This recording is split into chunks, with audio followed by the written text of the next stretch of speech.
Her smile shines as bright as the stars at night. Her heart is as kind as can be. She has the patience of a saint, but if you push her, oh Lordy. A straight talker is smiley. She's the salt of the earth. Make no mistake, she matters.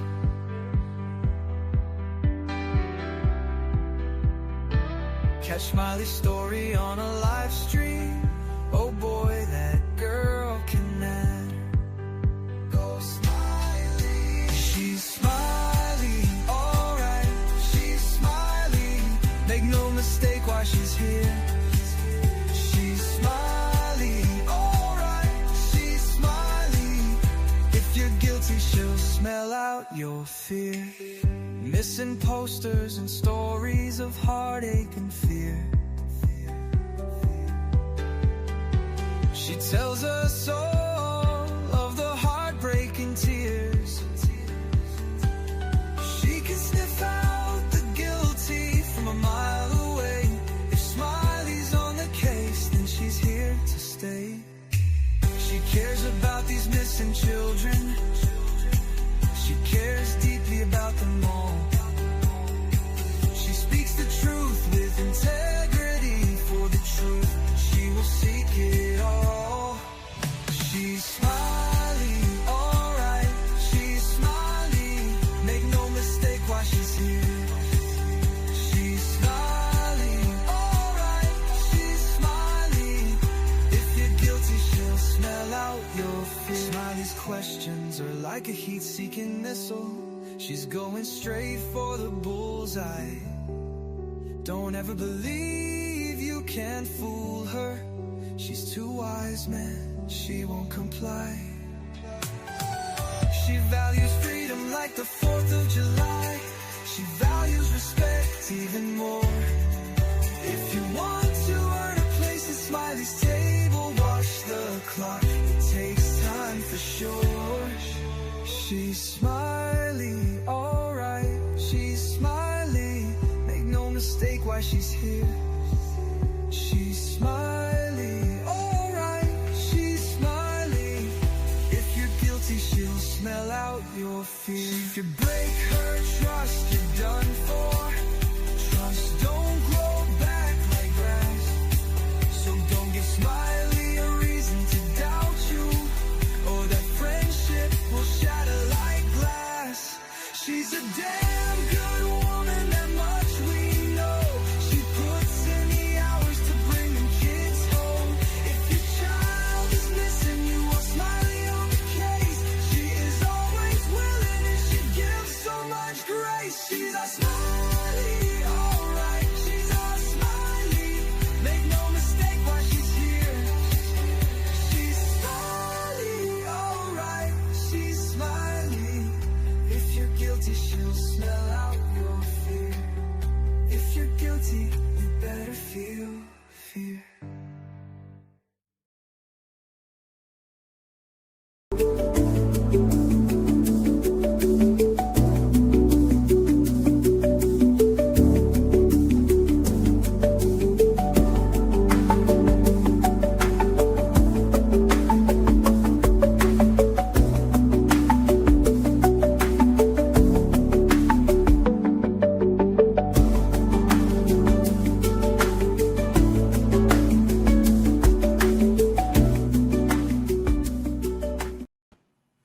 Hello, hello, hello, hello, everybody. H. Davis, you are number one today. Hello, Sharon. Hello, good to see you. Blessings to you. Thank you for being here. It's Monday, November 24th, 2025. So happy Monday to everyone. Happy Monday. How's everything going so far? Mondays is always a kind of day, just one of those kind of days that's crazy. I know I had to go to the doctor this morning, and I got surgery now set up for December 12th. Oh, so that's how my Monday's gone so far. So I'm going to try to cram as much of this in as I can and get my stuff done. And we're going to dig deep into this.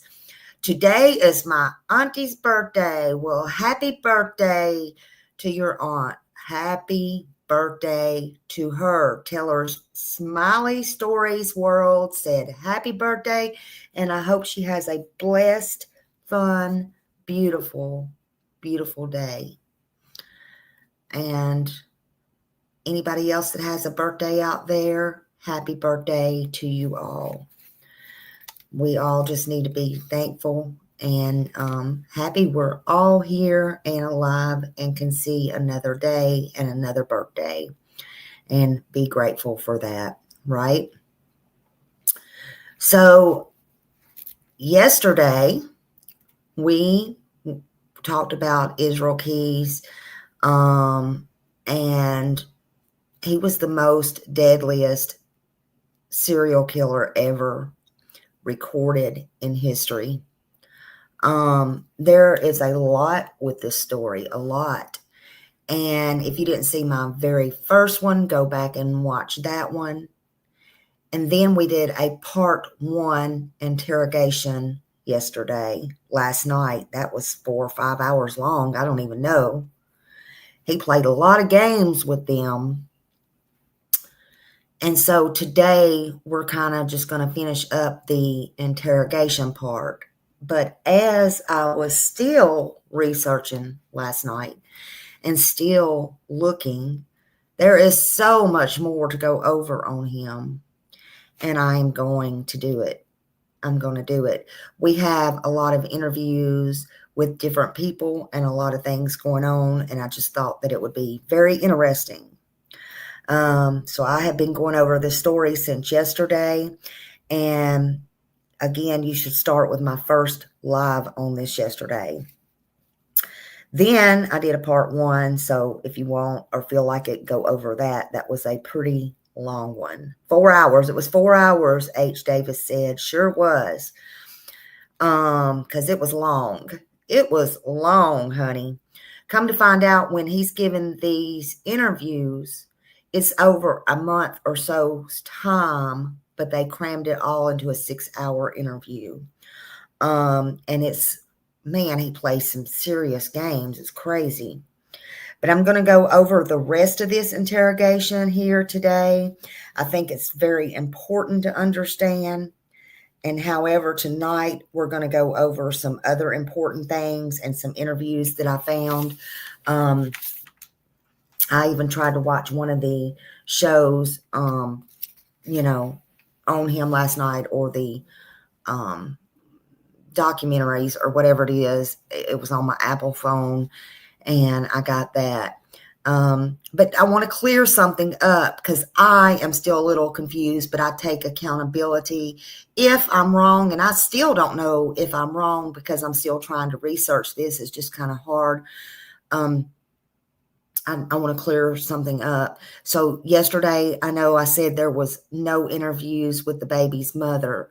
I still stand by that from what I can find. However, I'm saying now I could be wrong. But the interview that we will go over later this evening and later on, and the one that I found, my research is telling me that is possibly just a girlfriend of his and not the baby's mother. But there is some confusion there.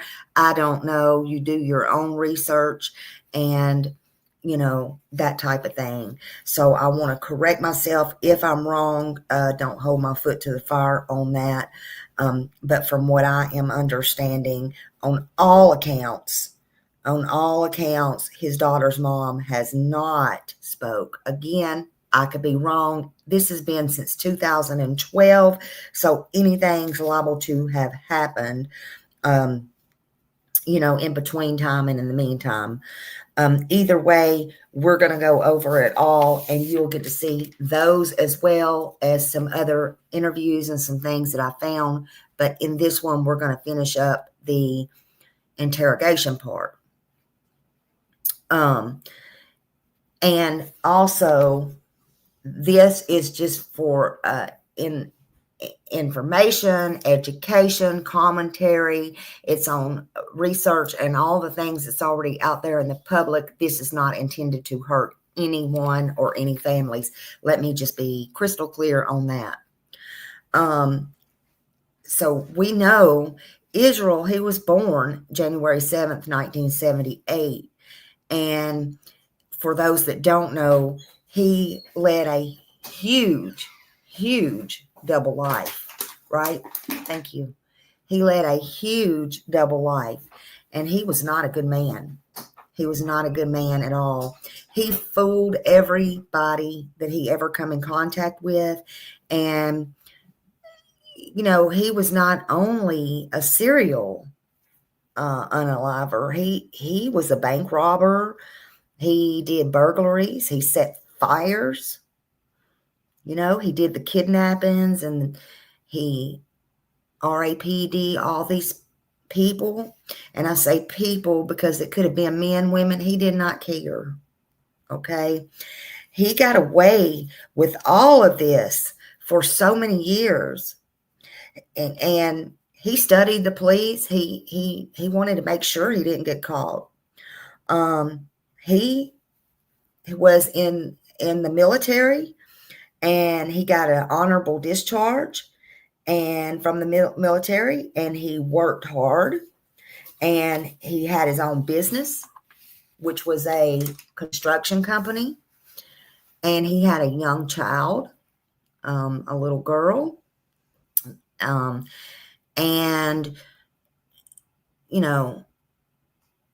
so he had a house, a girlfriend, he had all these things. And he was so worried about his image getting out of his double life and what he had did. He didn't want that to affect his child. He's psycho. Psycho. Do you hear me? But he told the police, he told them, he took Samantha. Samantha was his last victim. She was his last victim in Alaska.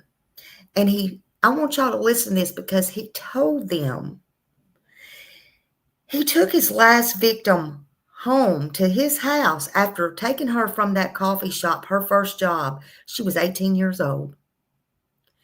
She never thought going to work. She was not going home, going to her family, her boyfriend. Her boyfriend was supposed to pick her up. She did nothing wrong. She was an innocent young girl, a victim of everything. And so she waited on him, turned around, and had her hands up. We saw the videos of that or whatever.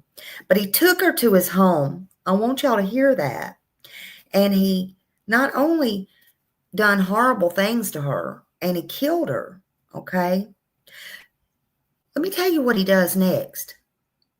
He wakes up his girlfriend and his child, his young daughter, and in the meantime, he froze Samantha's body, okay? And then he and his family, them unknowingly, okay, of course, because they had nothing to do with this. Hey, Brianna, good to see you. He goes on a cruise for like 2 weeks later. He comes back, okay, and he thaws out this young 18-year-old girl, Samantha. Now, this might be triggering. I guess my mods are still sleeping today. I don't know. But anyway, I would put a triggering in there, but I'm just warning you, okay? This could be triggering. He put makeup after he thaws her out. He puts makeup on her. And he tells the police that he braided her hair just like he did his own child's hair. How pathetically sick is that?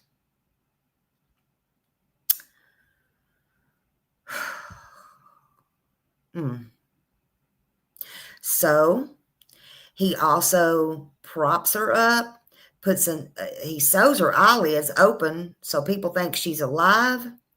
He puts a newspaper with that date on it, and he sends it to her boyfriend.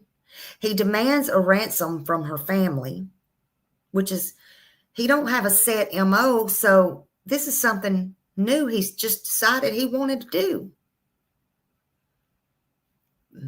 But thank God this gets him caught. So the police knew he wasn't alive, but she wasn't alive. But let me tell you, all about the braiding and the makeup and the freezing her and the going on. Israel, hey, where the wind blows, he is a freak. And guess what? Israel told the cops, the detectives, all of this, guess for what? For a freaking Snickers bar, a cigar, and a coffee. Really? Wow. He must have really wanted that Snickers bar.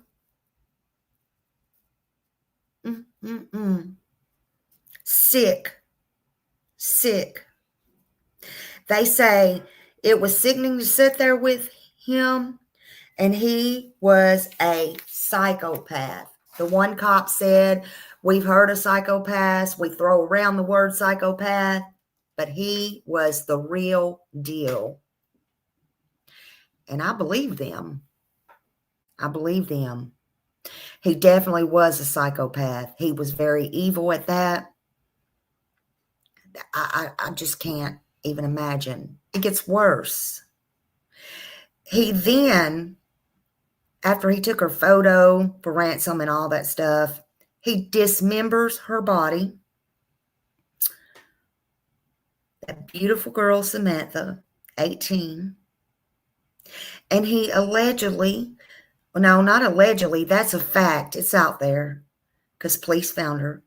He dismembered her body, and then he put her in a lake. But what he did was even more sick. He put her in a lake. While he was fishing at that same lake, they asked him, did you catch any fish? He said yes. He took the fish home to his family for them to eat, feeding his family the fish out of the same water while he sat there and threw Samantha's body in that lake. How sick is that? If that don't turn your stomach, I don't know what will.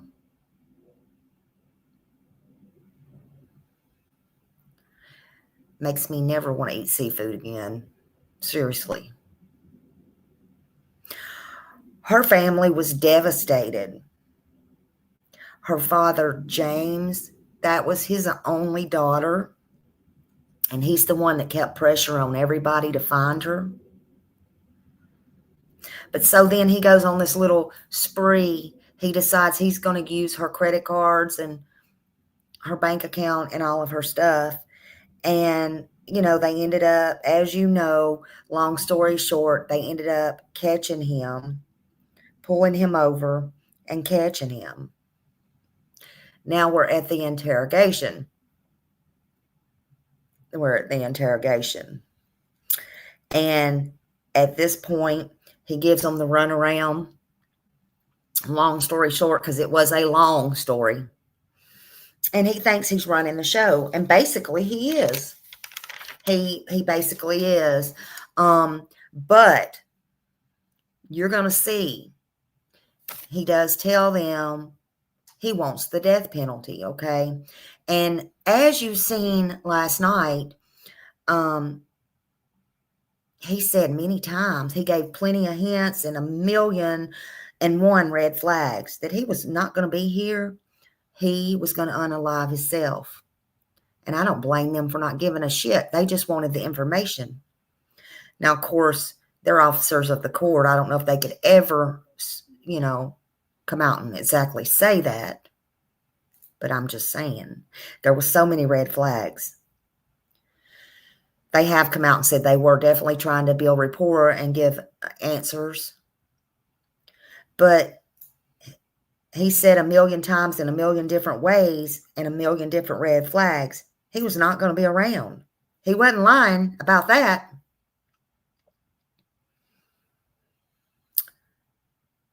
Through all the signs of taking his own life, which he ended up doing, which we'll get into that later and later and later, which y'all all know that.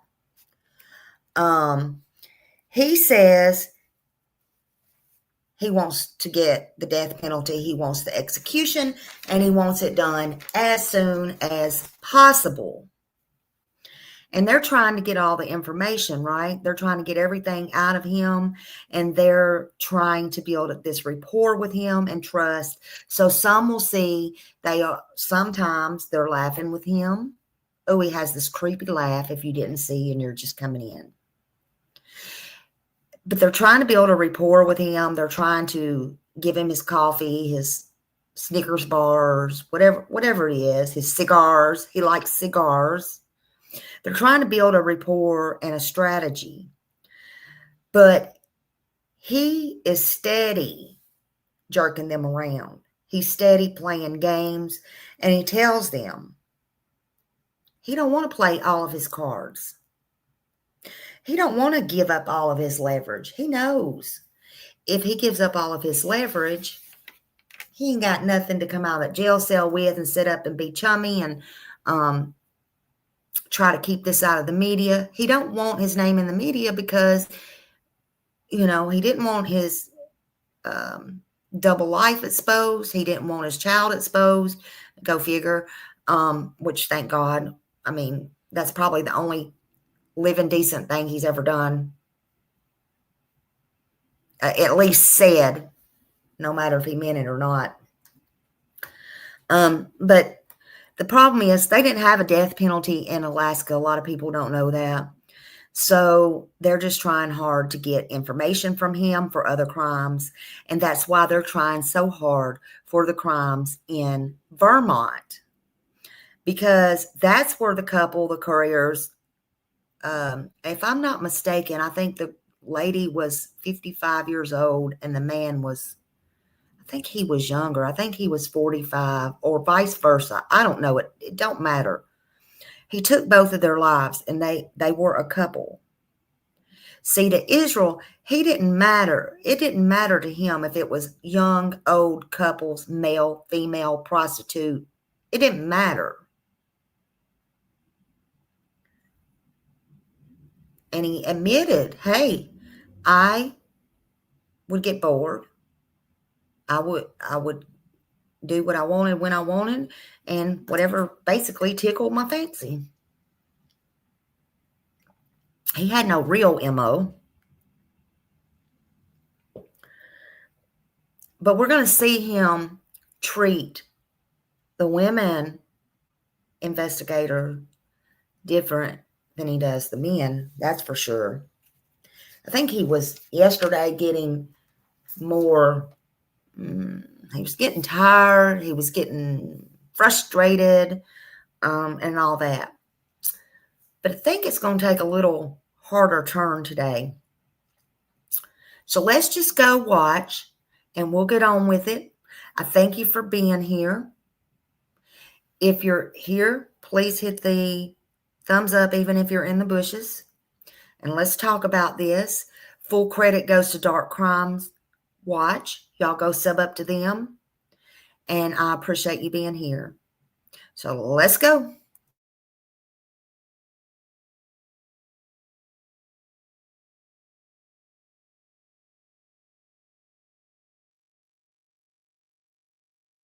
Because if Plan A doesn't work, then all these other jurisdictions are going to go to Plan B and charge me separately for everything that I've done.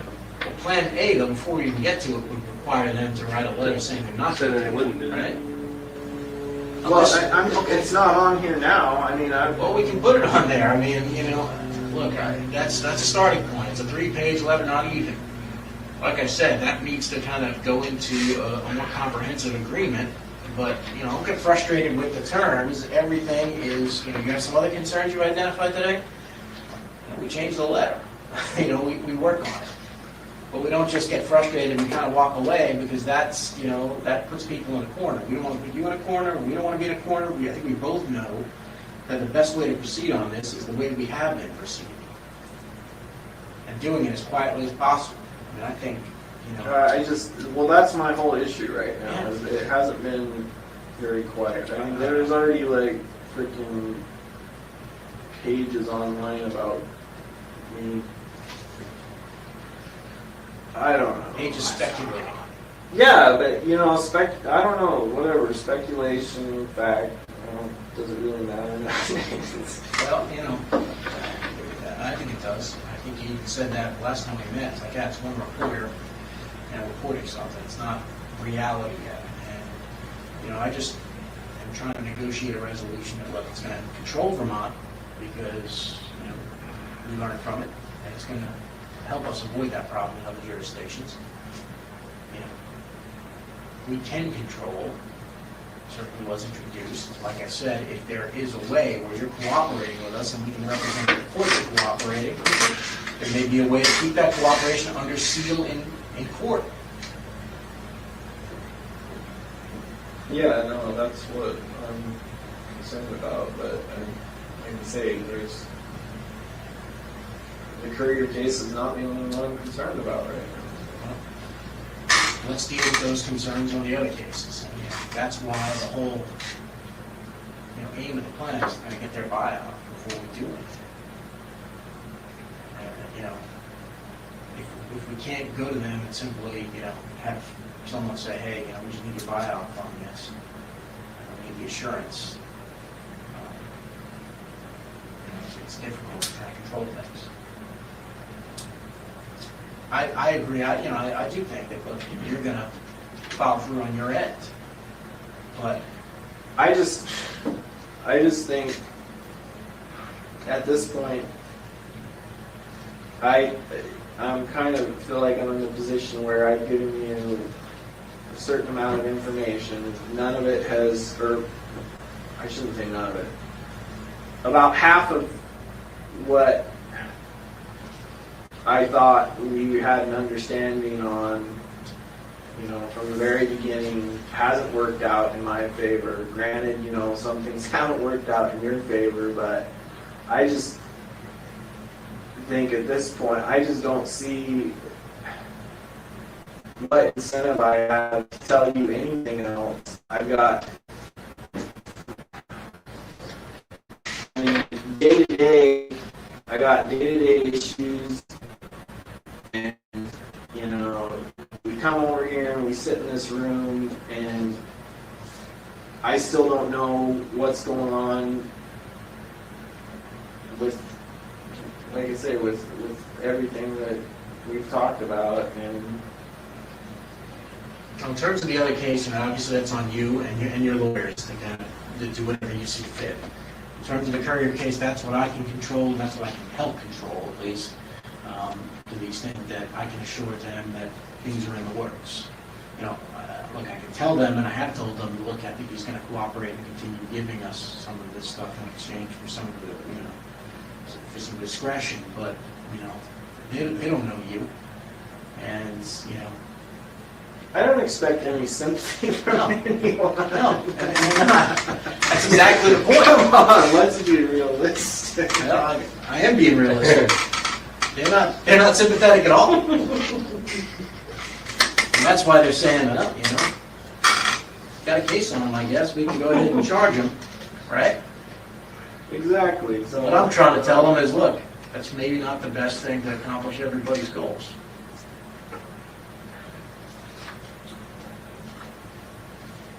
And if I have something that I can take to them, I can maybe, you know, just put that off. So that's all I'm trying to deal with. Like, you know, I think there's a way to kind of circumscribe and limit the information in court. I think there's a way to write that into the agreement. I think there's a way to global settlement. But if you want to put a Band-Aid on it, as they call it, and let's try to deal with the Vermont situation, I'm amenable to doing that too. I don't know. I don't.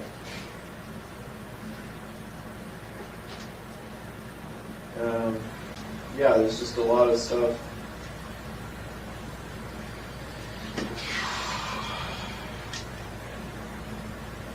What about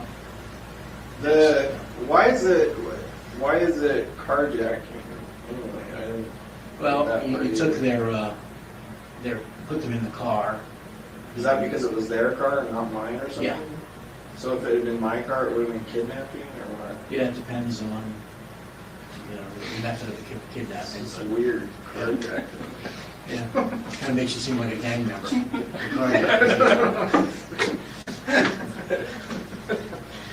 So I'm just trying to think about Vermont, maybe how to buy time over there. I don't. Watch how he tilts his head. He's thinking.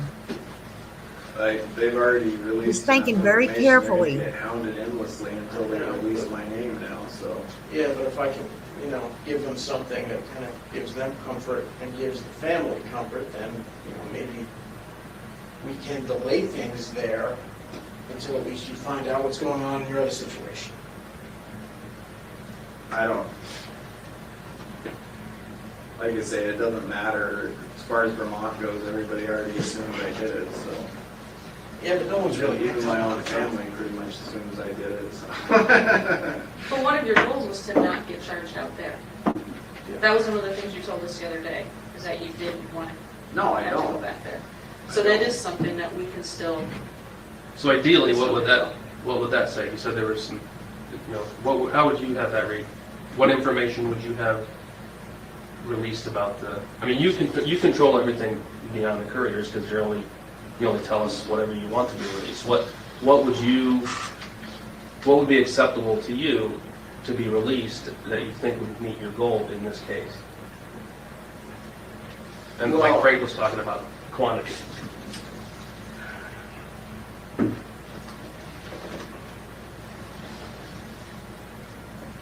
Well, it sounds like right now I don't even know if this is going to be charged by Vermont or by the feds. And So what would you want and have to say regarding that? see this is the problem though, because I don't even know what's possible. It doesn't. It does talk about that if this offer outlines a proposal you plead guilty to conduct in Alaska, which would prevent you from having to go back and face charges in Vermont, either state or federal back there. That would be the goal. That's the goal of this letter is, let's keep it here. At least. So if that's I where the just don't initial. understand why they even would want to charge me there in the first place. It makes no sense. Well, it's also they have family members that they feel like they're close to, and I'm just giving you, their perspective they gave me.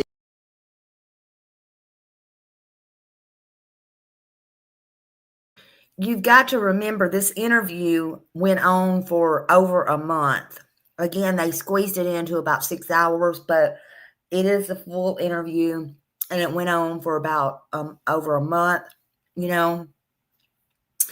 had plenty of time to look over these records, this email, all the things. He knows exactly what he's doing. He knows he's playing them like a fiddle. He's not dumb. He knows all this, right? This went on all this time. And every time a different detective, or every time that the detectives come in, they would always read him his Miranda rights, and they would ask him, do you want an attorney? He would say no. He as far as this letter would just say, email this letter over to them. But he never asked for an attorney. He never wanted his attorney because he wanted all the attention. That's his narcissism. And he didn't want this to be stopped. because he knew his attorney, in my opinion, would stop it. But this went on, right? So he's just playing them. Just remember that. Believe me, he had time in these weeks in between time and these little meetings.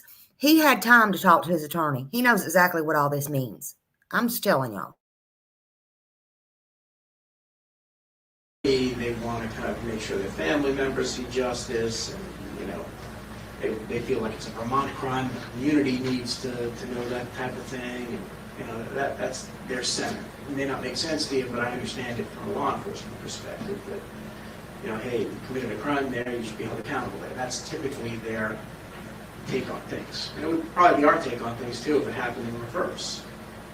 All right, but I think that there's a way to just be able to kind of at least put them off for a little while you're thinking about other things and thinking about a global resolution we can work on. But, like I said, that's a way for us to get close to our goals. If you want a sort of smaller way, I can come up with one. No, I mean, your goals at this point are pretty easy. I mean, Yeah. My goal is not to get charged for For the courage. 7, 8 different times or whatever. And that's a goal Same thing. That's a goal we can help you with. Well, that addresses everything. Right. No, I understand that is something I still have in my control. I mean, apparently it's already out of my control. I'm already going to get charged twice. Well, So, we can, at least have that just rolled in here. Almost everything. right. No, I Yeah, we're trying to understand do that, but I would rather have it all hammered out. This just seems Well, you know what? really preemptive right now. It's like there's got to be a way to do it to where I get something a little more concrete, and then then I know for sure that that's it. It's not going to keep going on and on from one. So what's an example of what you mean by concrete? Like, what would you? I guess I'm not clear on what you want. Well, that's within our control. What could we put in there in writing that is? I don't know that there's. I don't know. I don't have. What types of ideas would you like? I mean, look, just plain ideas that we can work with. And I think I have some thoughts on, a couple of different ways we can try to work on this. I just need to know what your concrete ideas are, because, that's what you want at. I mean, I try to write that with your goals in mind, based upon a flip chart of what your goals are, and, I think I try to satisfy those. And, to the extent you have other goals and other ideas, then, we work it in.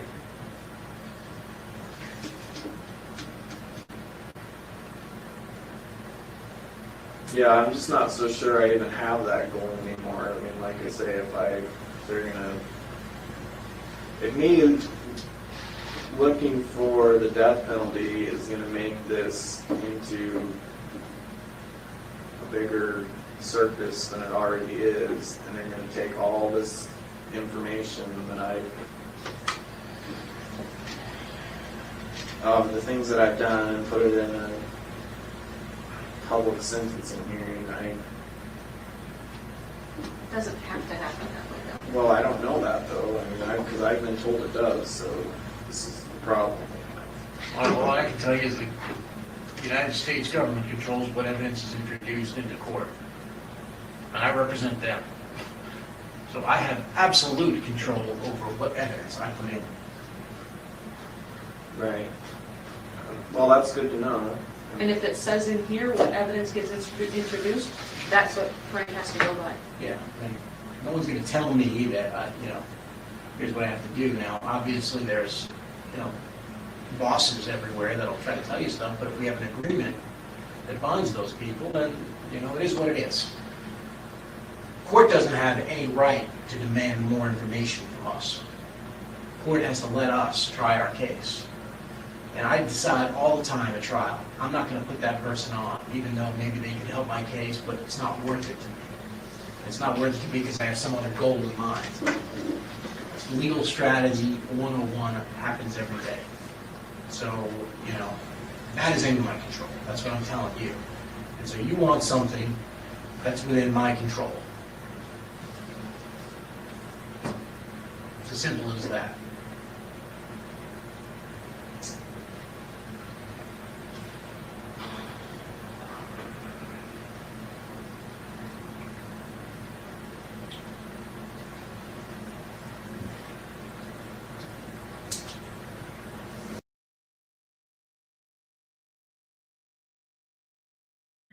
I don't know. I couldn't find anything on that, but to me, he's very calculating.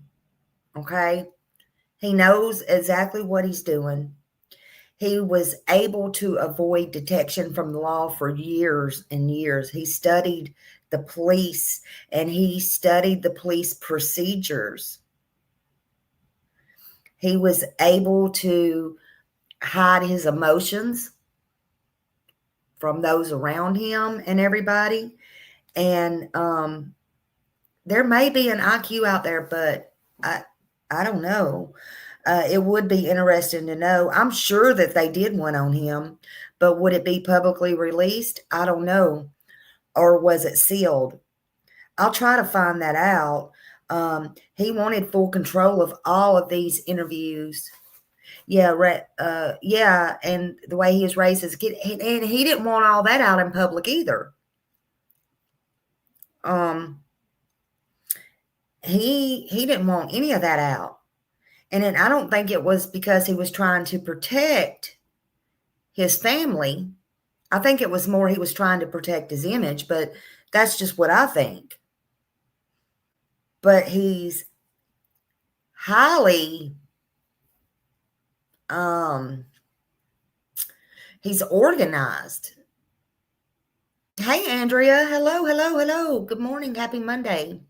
He's highly organized, right?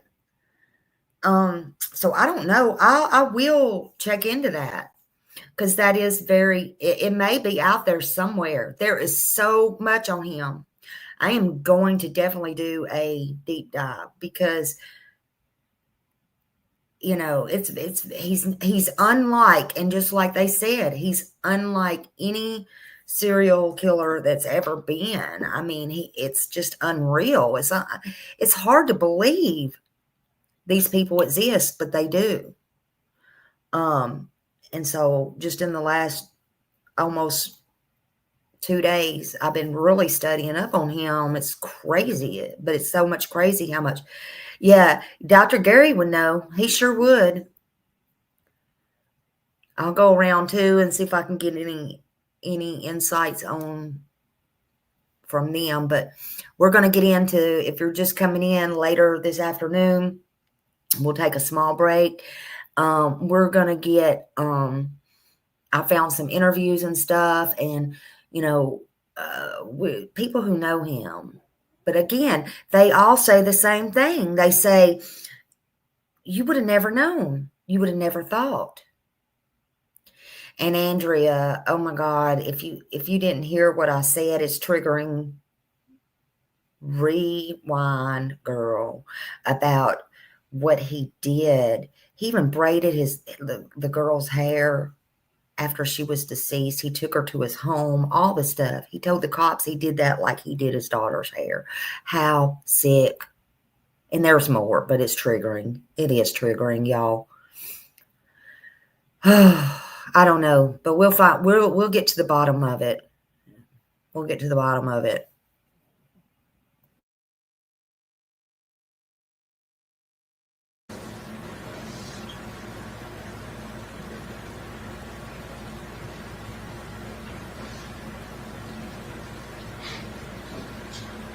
Oh boy, I'm gonna end up freaking max lockdown year after year, bouncing around. Doesn't have to be that way. Call it a premonition. Doesn't have to be that way. we're trying to avoid that. Everybody in this room, I can tell you, is trying to avoid it being a circus. We're just trying to get, what we want, let people know, our bosses, that we're getting what we want. We've got some assurances. You negotiate what you want.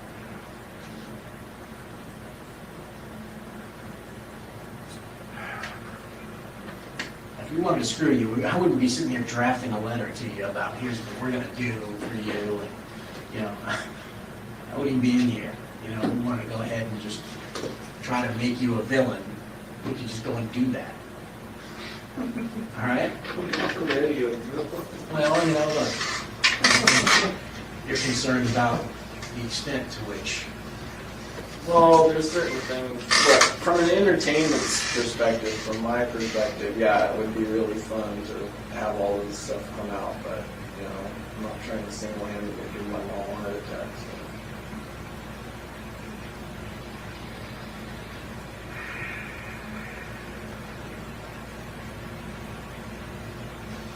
But I still think there's gotta be something. Yeah, more. he's just so nonchalant about everything. Getting more information, because I haven't seen anything yet. What do you want?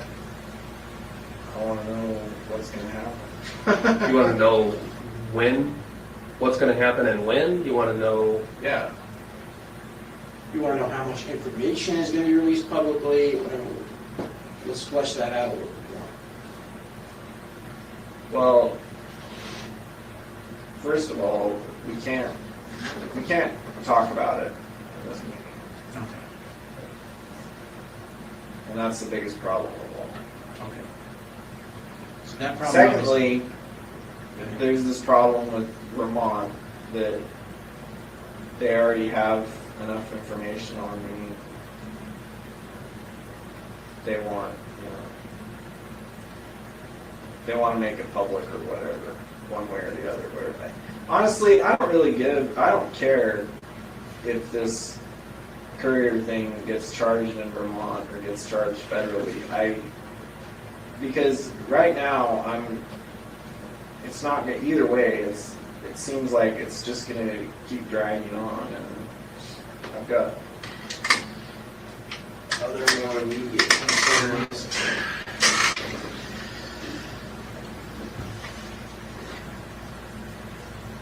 Well, the immediate concerns, here's an idea. Let's deal with your immediate concerns. You want time to deal with those immediate concerns, and, Vermont is obviously, under some pressure to kind of make a decision in terms of charging. There's a way I can at least go back to them as this Band-Aid and say, look, we're going to, move forward on part of a plan. Let's assume we go back to this with just the New York thing, and we simply say, part of the plan, to give it a try, he's going to provide just the jurisdiction where the person is taken. If you agree to kind of put off charging, and to just do the same thing you're doing. Just put off the press, put off charging, just say investigations continue. There's a way to go back to them and do that for, like I just said, sort of a Band-Aid type of thing, just to buy us some time. I'll be happy to try that. I don't, like I say, I don't care. They've already released the information in the media. They're going to charge me for it. You're going to charge me for it. Either way, the whole thing wasn't even supposed to. There's a way to, at least put that off, and, if there's a way to put that off, maybe there's a way to strike a bigger deal down the road, if we buy some time for ourselves.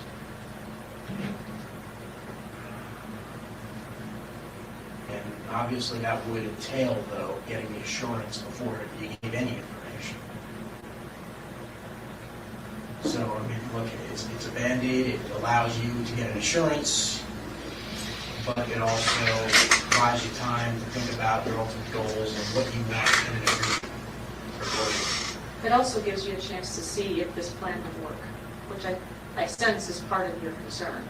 Yeah, it doesn't, it says that this plan, it says right in this plan that this plan might not work, so. Not from our perspective. I said, look, which Not part? the kind of thing you want to see. Which part are you in talking construction, right? Which part are you talking about? But it says, you understand that we have no control over what. The Attorney General. Right. See, So he that's- knows, I mean, he but knows what it that's- says, he that knows what it Could means. follow through with this He knows entire that, thing. and it's The already majority you get of to it, walk away. there's nothing in it that anybody has any control over. I think you do have control over things, and you have control over things, because that I put in there, just, the Attorney General thing, at a deference for what you want. If you're not getting what you want, then I understand you don't have a benefit. If the Attorney General comes back and says, life in prison is what I want you to see, that's not gonna make you happy. And then, the benefit of your bargain is lost, in my mind. And that's why I put it in there. But, look, I think we didn't want to write this letter by saying, the Attorney General is never going to guarantee what's going to happen. We can't make the Attorney General guarantee what's going to happen. We can only make full information available. So that's just a sort of acknowledgement that the Attorney General is an independent body and he gets to make a decision, whatever he sees fit based on whatever information. So, I think it as is, much but as I'm no there is, psychologist, but I the main think crux of it this is. deal is you getting control over the prosecution of cases. You getting control over, if you want, the extent of information. You getting some guarantees over that. And in exchange, us moving forward as quickly as possible with you controlling, some of the deadlines.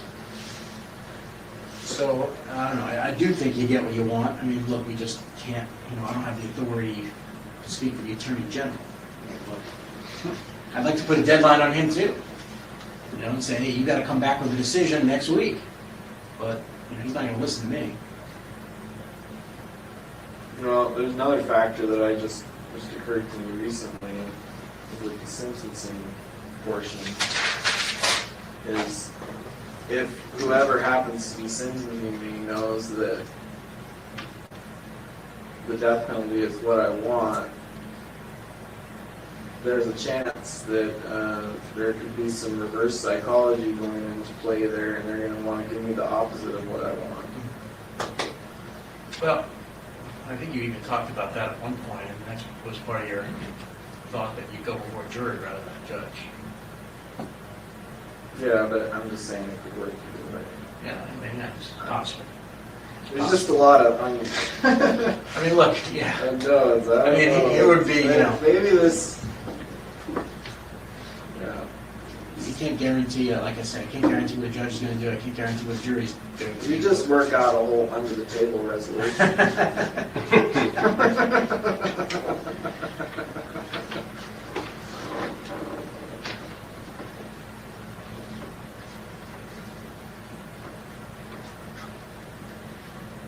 And the other way to look at that, though, is if you think that's a possibility with that reverse psychology, I mean, I guess if they think you have something still to offer, maybe that would be an option. But if not, then, you know what I mean? If they still think there's information to be had, whereas if we had an agreement where all the information was going to come out, I think that might be less likely. You know what I mean? Y'all know he was a fan of Ted Bundy's, right? Yeah, his laughing. Oh my God, his laughing. But you do know he was a fan of Ted Bundy. So not only did he study the cops, he, studied Ted Bundy and everything that he did as well. They say he really looked down on BTK. That's odd. It said while he admitted Ted Bundy, while he admired Ted Bundy, Keyes was less impressed by Dennis Rader, the BTK killer, as Alaska Assistant U.S. Attorney Frank Russo told the press. Keyes thought of BTK as a wimp.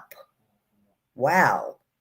And he couldn't understand why he came out and said he was sorry for everything he done. That come from Keyes. Wow. And he has no, that shows he has no remorse. Just what you're saying, Andrea. I don't think he has a conscience. I don't think he does.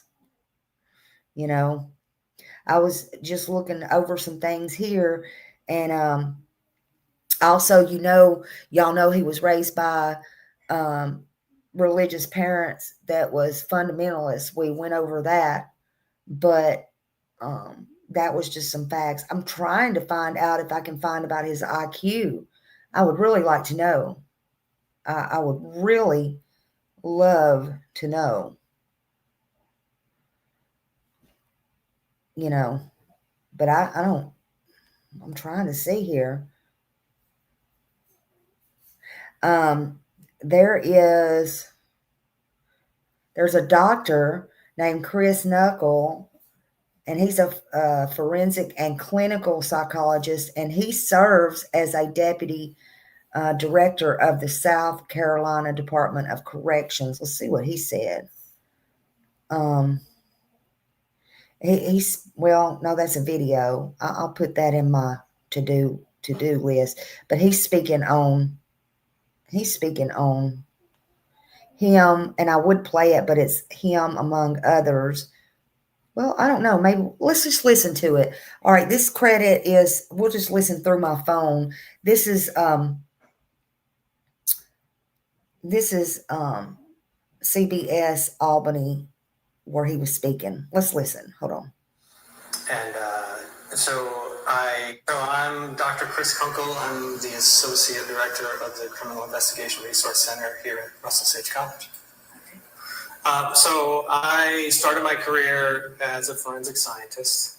I was a chemistry major in college, minored in forensic science, and got a job with the Florida Department of Law Enforcement, where I worked in the Trace Evidence Division. And I also assisted in crime scenes. So we processed trace evidence as it came into the lab from crime scenes for later analysis, either for trace evidence or DNA. So I decided shortly into my forensic science career that I was interested more in the criminal behavior backgrounds of offenders and the why and how offenses were committed. So I decided to pursue a graduate education, and I went to the John Jay College of Criminal Justice. I got my master's degree in forensic psychology, and then I went on to get my doctorate in clinical psychology at Long Island University, CWP Post. From there, I started working in the field. I've worked primarily in secure facilities and prisons as a treatment provider, and then in leadership from the mid 2000s till the late 2000s. So we met Mary, we got involved with Mary back in 2018, like as soon as we started. Again, this right here is CBS Albany that we're hearing. Forensic psychologist speaks on infamous serial killers. I had met Mary years before doing the Ride for Missing Children. It's not very long. We wrote Susie's case.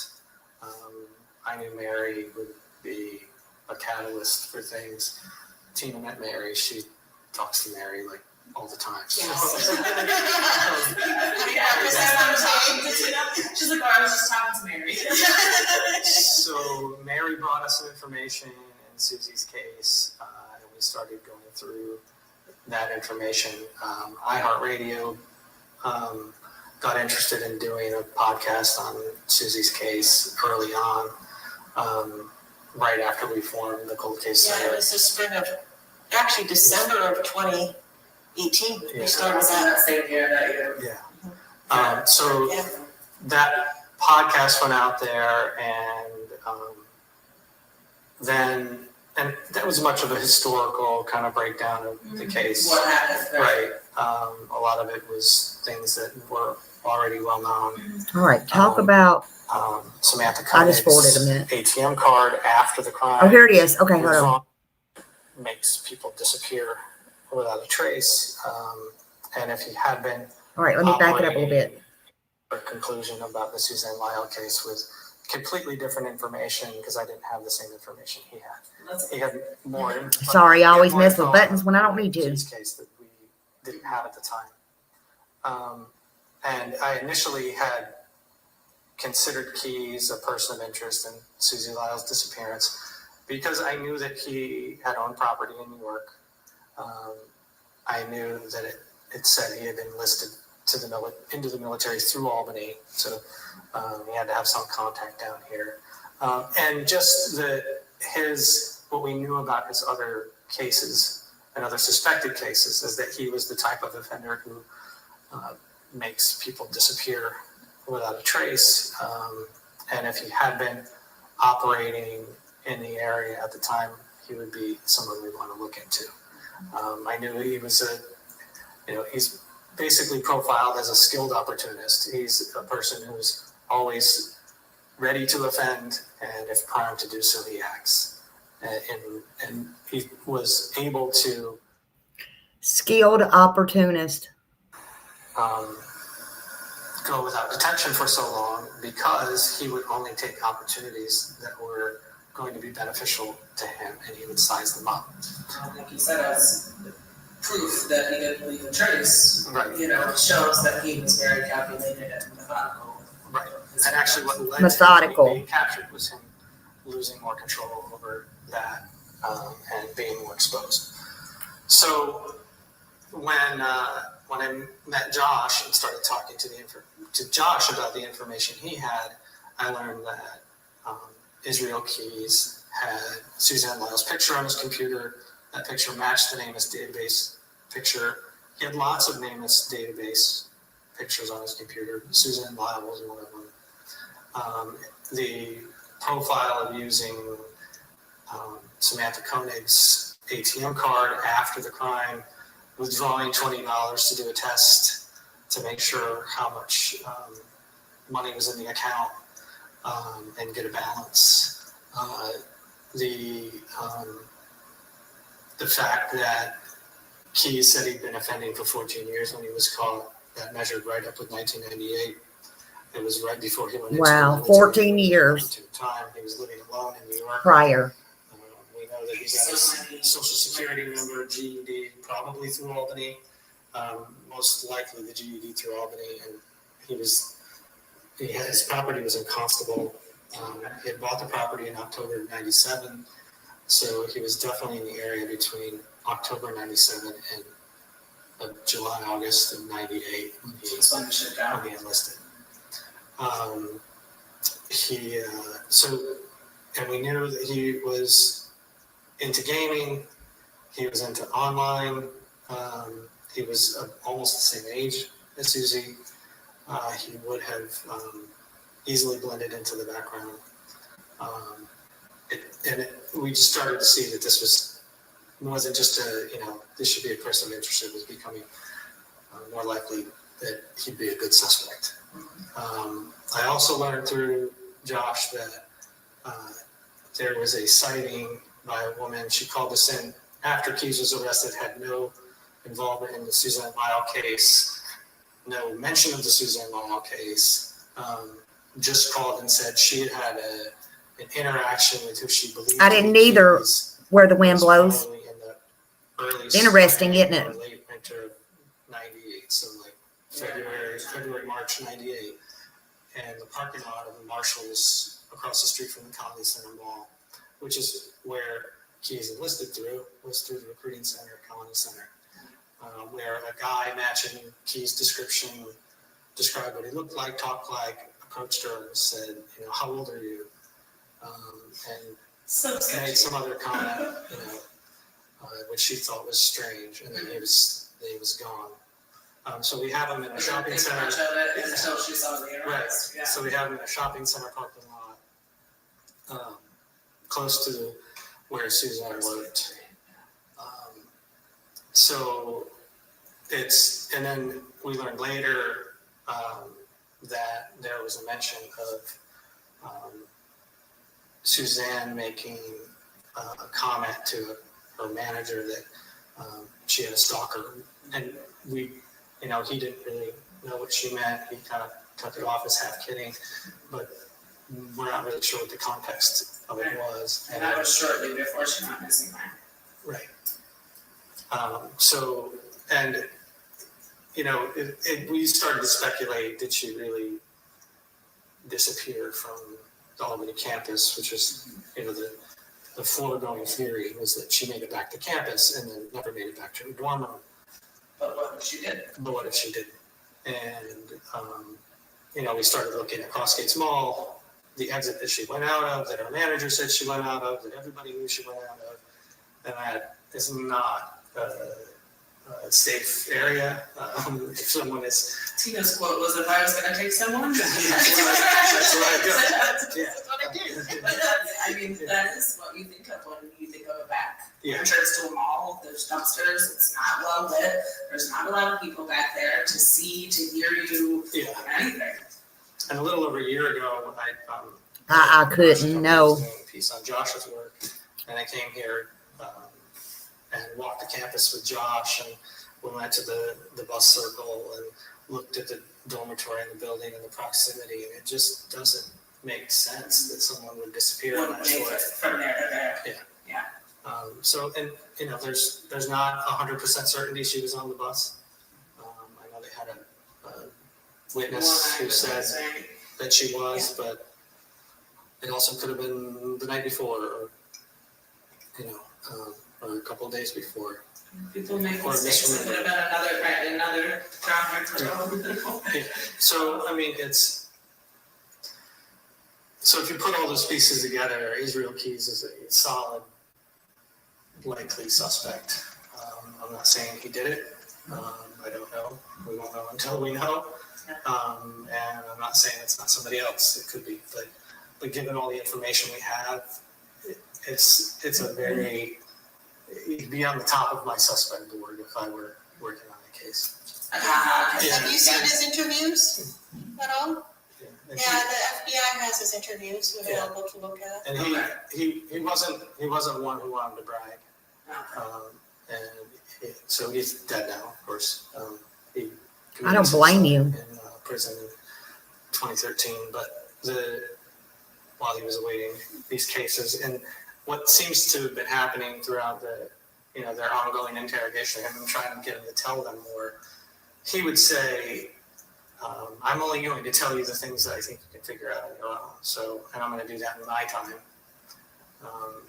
He at one point told them he would give them everything, and what everything, that was probably everything that he thought they could figure out. If they gave him an execution date, and that was far more complicated than Keys understood. Yeah.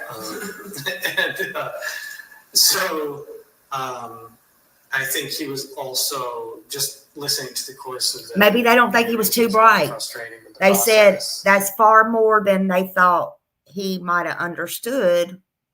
So I wonder if there's a little bit more here to this, not much, but I wish somebody would say what his IQ or what they at least think it is. He was always concerned about how much material was going to be out there about him, because he had a daughter that he actually cared about, seemingly. I was going to say, imagine. He seemed to at least care about her. But Josh always reminds me with a grain of salt. But he also may have left her in a hotel room while he went and killed somebody. So. Wow. Wow. So, and he killed Samantha Koenig while she was in the house next door. He was in a shed, but, not a warm solid year. But I think he was losing control of his ability to mask and control the situation, because I noticed in the interviews he would catch himself, right? He would Because he's not one of those people who wanted to willfully lie. He's not like, if you listen to John Wayne Gacy interviews, he's a willful liar. Yes. He just creates stories and states them as if they're the truth and is appalled if you So disagree. he's not He's a just willful not liar. that type of Huh. person. He don't want to Just as lie. dangerous and evil, but at the same time, he wanted to be honest. So he would lie through exclusion, right? He would just not answer the question. Not include everything. Right. Like he would give you a tidbit. Yeah, I was in Albany. Oh, I don't remember when. And then see when he started to relax, he would start to answer the question and he'd just stop. And Yep. then he'd try to like kind of Dance around. lose the line or just kind of quiet down. Or he would, like, if he started to be too honest, he'd start to mumble, you know. So I think he was really losing the ability to keep it masked anymore, you know. And in your professional digging through the minds of these folks, what would you hypothesize is the reason that he would start to be honest and then shut down? Just more of a personality thing, or? Well, it's the first time he was living in captivity, right? It does interesting things to people when you are under lock and key every day. So you start to have to adapt, and you know, he was living with urges that are pretty apparent as crimes. You know, he engaged in necrophilia with Samantha Koenig, with her remains. He was, you know, he murdered a couple that we know of. He murdered a woman from New Jersey that he is said to have brought her body somewhere in New York. And they speculated to have killed, you know, at least a dozen more people. One of them, you know, we think maybe Suzanne Lyle. He lived with deviant sexual urges. It's clear.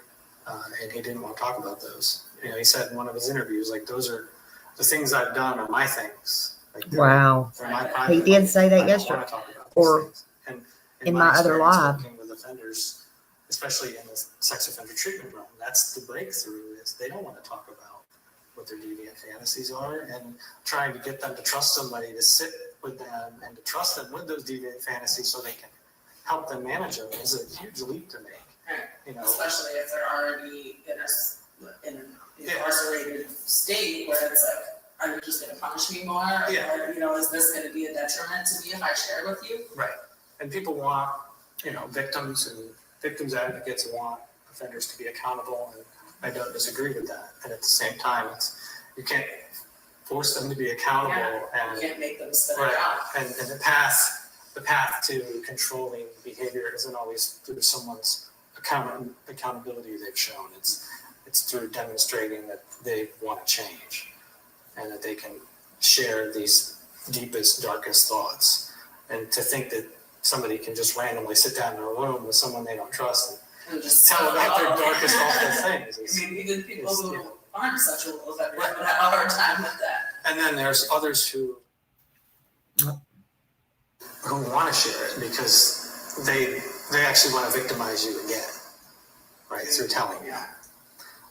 And I do think in some of the interviews It's like such a black and white, Yeah. it seems.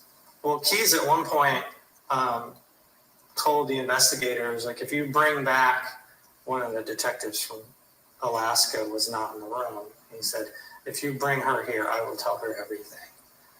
And they said, why? He said, that because that's just who I am. Wow. So, you know, there was a certain Yeah. there was a certain time when he was willing to go there, but it wasn't It was only under his terms, like you said, very much. his terms as his victim. Yeah. Right. Who does he want to victimize? And I think they do. Can you imagine being called in by somebody that they want you? Could have gotten more information because of where he was going. But, Yeah, just worried about the impact that it would have.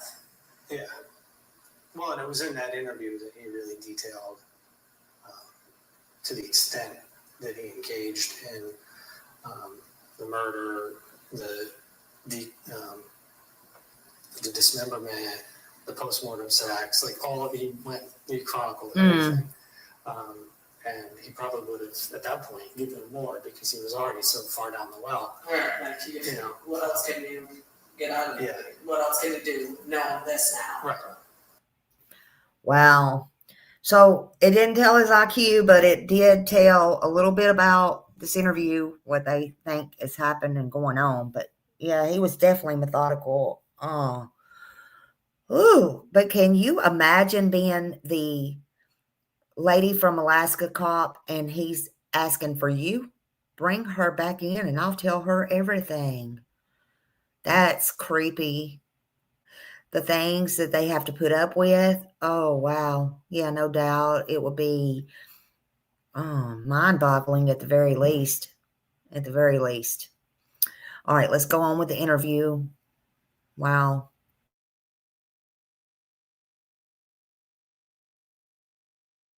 Yeah. I mean, that's one reason I think they could look at something like that.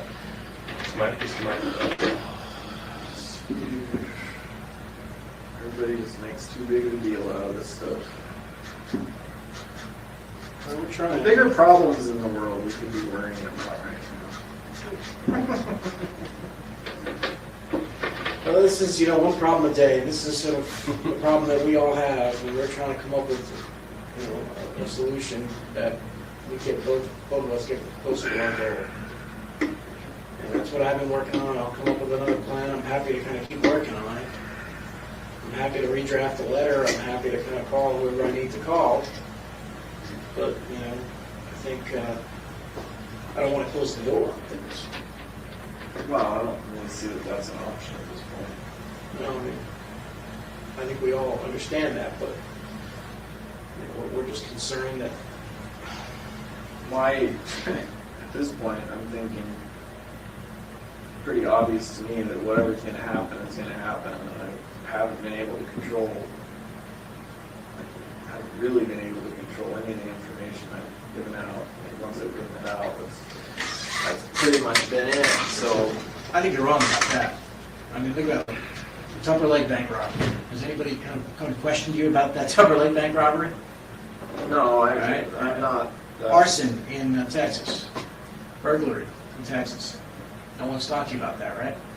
Bank robbery in Texas. It's probably kind of like small potatoes. Maybe so, but look. No, Look, the courier thing was the only thing. Yes, all right, yes. Okay, great. So all this stuff hasn't come out, but I don't know.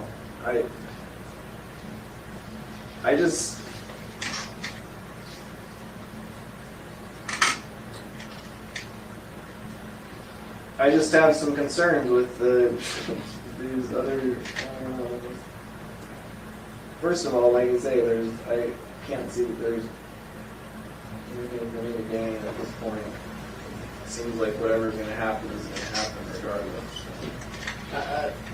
Again, I'll disagree with you on that, but like I said, I think we can control it from here on in. Yeah, there was one cop in Vermont who spoke when he shouldn't have, and yeah, we got to eat that. Sorry about it. It wasn't, that was not planned.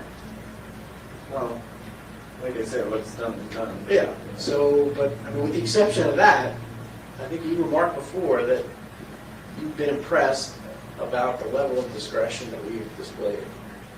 Yeah, no, mostly I was referring to the Alaska stuff, but yeah, that's great, that's fine. And the Alaska stuff we have, obviously more control over, but,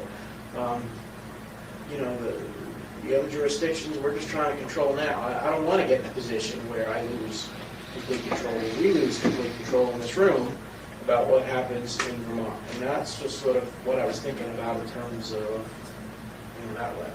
It's just trying to kind of keep them. Hi, Raymond. Good to see you. And have them sort of join back together with us to go back to almost that letter. I thought the letter was going to accomplish that, getting us where we need to go. And so I'm just trying to figure out a way to kind of get back there, because I think that's where you want to be, where it just says,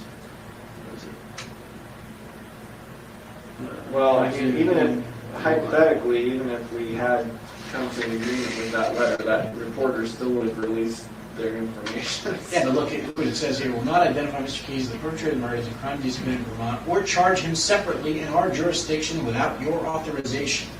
Right. That's the part that, I'm trying to get that back. And in order to get that back, I've got to buy it with something. Politically, I've got to be able to give them something to say, all right, here's why we're not doing it. And we're going to, if someone questions us down the road, we have some reason to say, here's why we didn't do it. And so that's just it. There's a whole law enforcement side, and then there's a whole political side to this too that we're trying to kind of tamp down as well.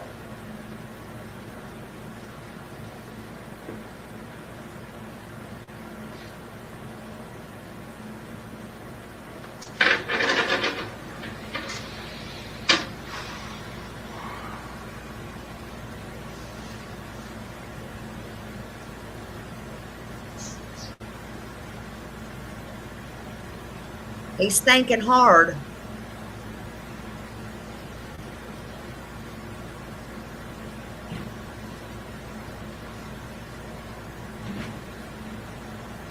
Oh, wow. Is that good or bad?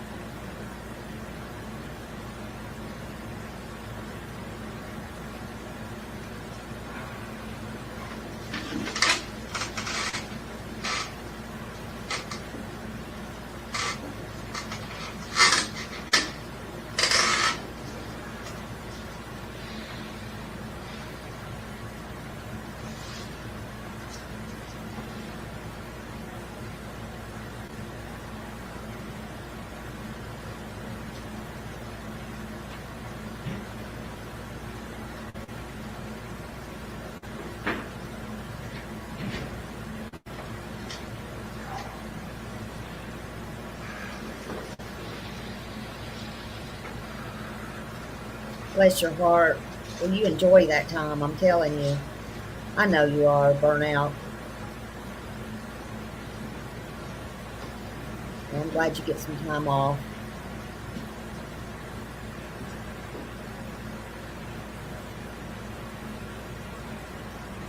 I know Chicken Lady's glad to have you there too. Yeah,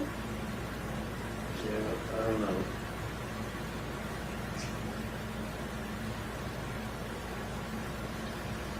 Certainly make them more efficient than government. Well, I think you're certainly you're good at planning In stuff. what way?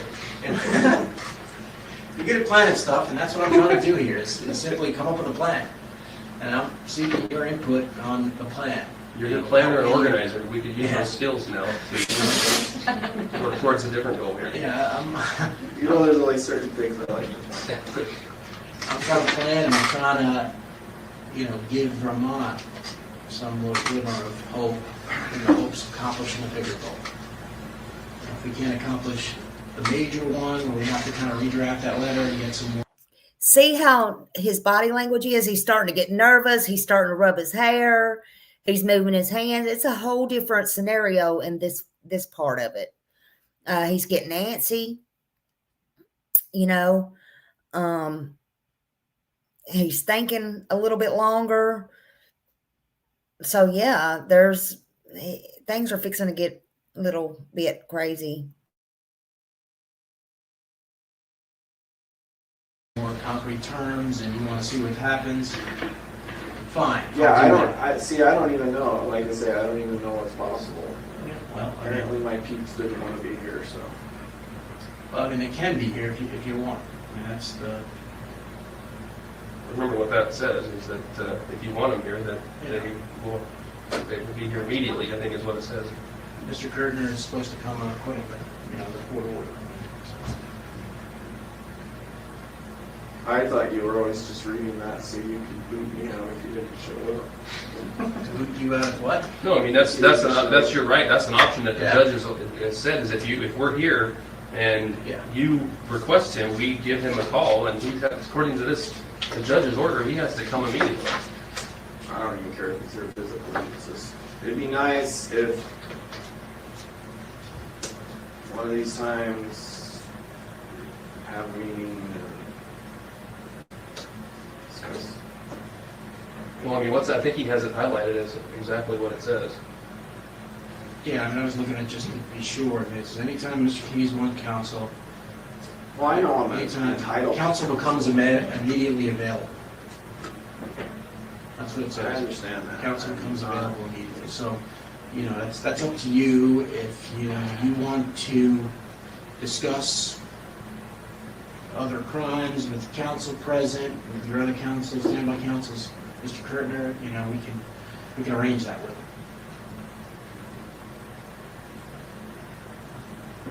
See how fidgety? Now he's playing with the top. I mean, You yeah. could call him at your request and see what he says. If you're requesting that. Oh, well, already requested it. I don't, like I say, it was, you know, it was supposed to. Yeah, I imagine you could get a little burnout, You right? didn't request it through us, just to be clear, right? Not through you. Okay. I'm just saying there's. If you're requesting that from us now, we're gonna stop now, and we're gonna step out of the room and make a phone And call. we'll call him. God, yeah, I mean, I don't know. It sounds like there's nothing else we can talk about unless. I mean, I want to kind of obey the court order, you know, to the letter, if that's something you're. I don't know what else. I don't know what else you have to offer me, and He don't know what they have to offer him.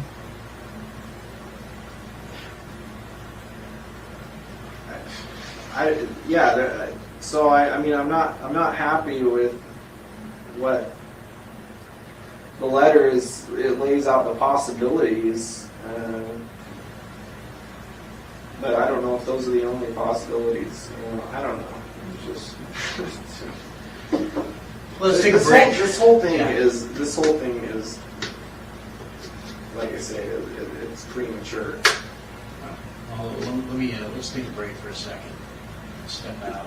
I want to kind of make sure we're respecting your rights that. I'm fine to talk. I'm fine to talk speak for myself. I'm just saying there's other things that need to be discussed in these meetings that we can't talk about unless, at least as it stands now, unless my attorney is here. So.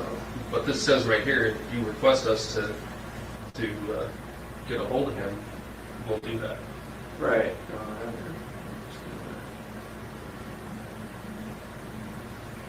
So I guess I should ask just for the record, do you want us to do that? You want us to call Mr. Kurtner right now and see if he can come over right now? Yeah.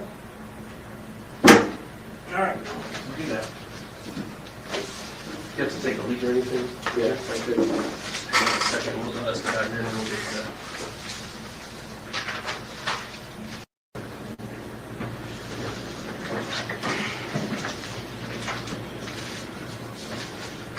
So where do we leave off? What's going on with the coin case? All right. Here's what we have. Capital Crimes has the memo. All right. It went in last week. So there was some, I think the U.S. Attorney was a little bit hesitant because there was some concerns that you didn't want to sign the agreement. What agreement? The agreement she wrote to. The one negating the first. Yeah. Yeah. Right, but when we spoke in the last meeting we had when we were all there, and it was on recording, and I said I didn't want, that wasn't supposed to be on the table in the first place. Okay.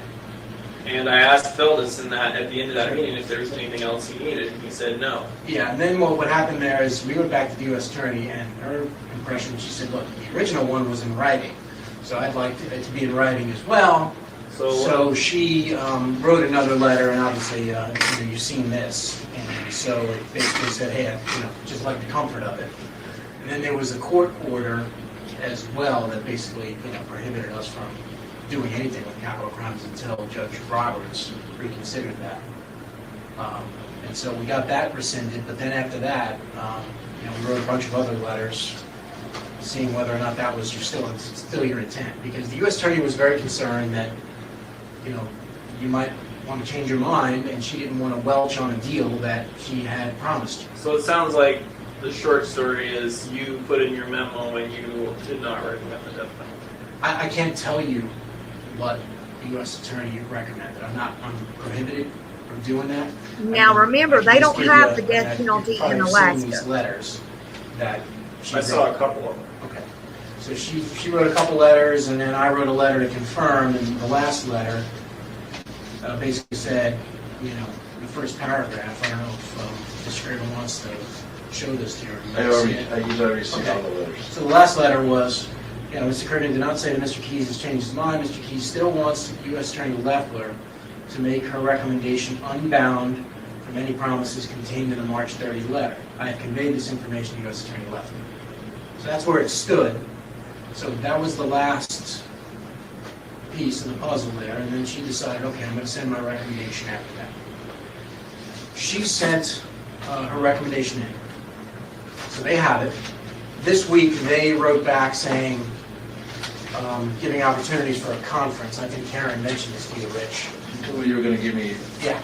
potential dates. We have 4 dates per conference, and that's an opportunity for your lawyers to meet with capital crimes and present information about mitigation, about not seeking the death penalty. And those are August 6th, August 13th, September 4th, and September 17th. Those are the 4 possible dates that we have.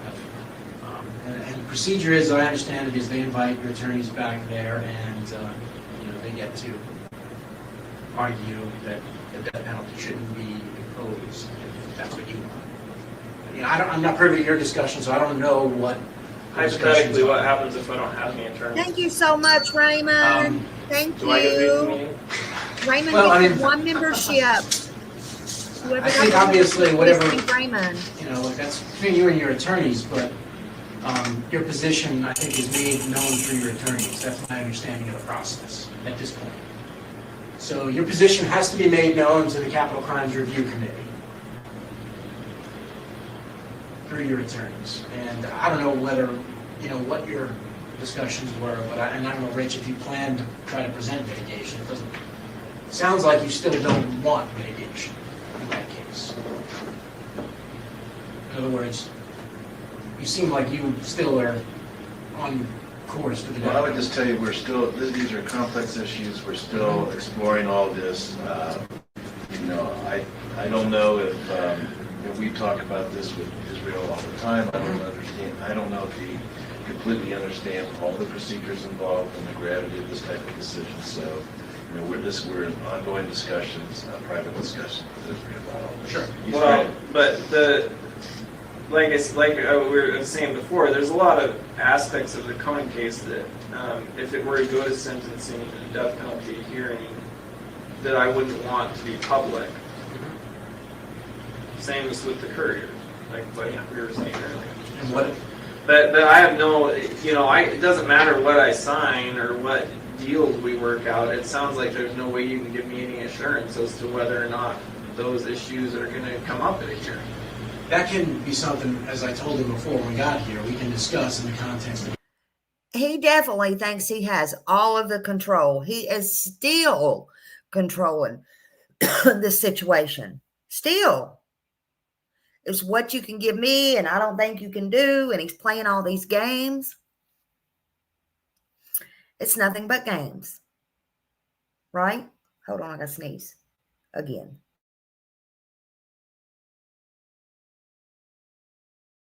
Woo, I must be allergic to something in my own room in here. I'm just saying. But yeah, it's games he's playing with them. He's trying to call all these people in, and everyone, it's the same thing over and over again.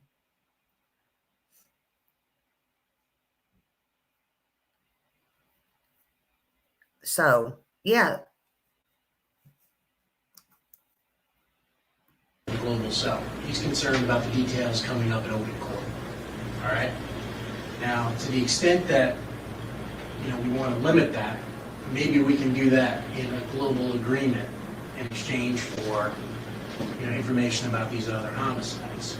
And that's what I was suggesting to him. I'm sure you see the letter I've sent to him saying, we can maybe go with this process and get some assurances from him that he wouldn't be prosecuted by state authorities. And he just brought up this I morning don't think about, that's I'm the concerned same that lady. There is a lady details in are there, gonna but I get don't out no think matter it's the what. same one. They've already been out. I mean, did you see the video from Vermont? I mean, a whole 6-minute video about everything, Of what?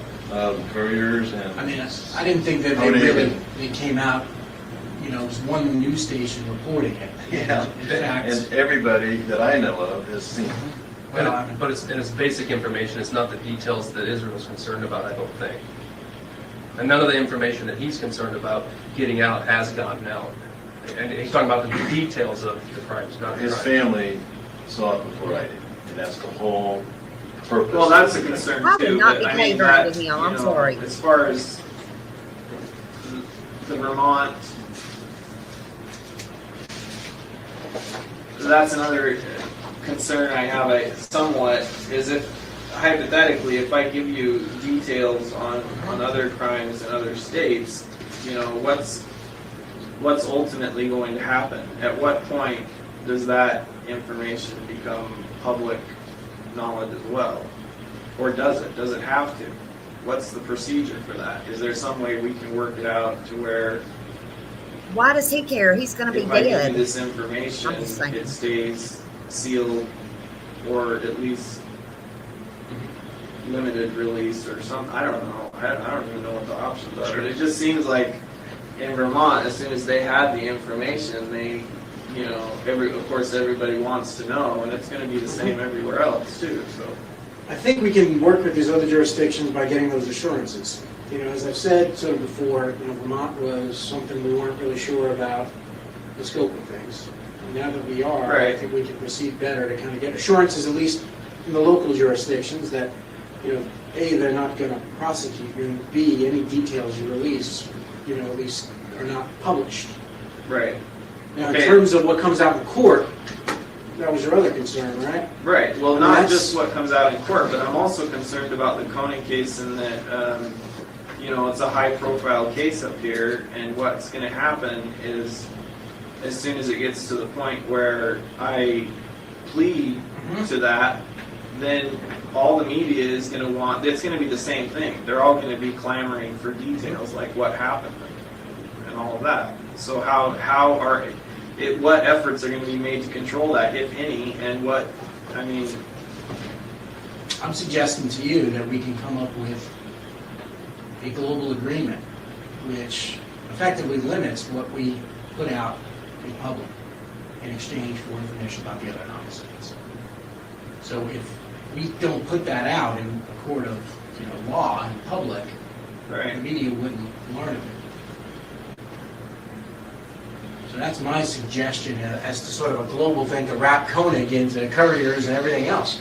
I mean, obviously, Israel's expressed that he doesn't want to be dragged back to Vermont, which, we're trying to work with him on, and we're trying to work with Vermont on. It's become a little bit difficult because things have slowed down a little bit. We'd like to wrap that in and keep him here and keep him in one place, but we're going to need some sort of assurances for them that he's going to continue cooperating, and that's what Vermont is wanting. So, in order to kind of I don't care about what comes out about the courier.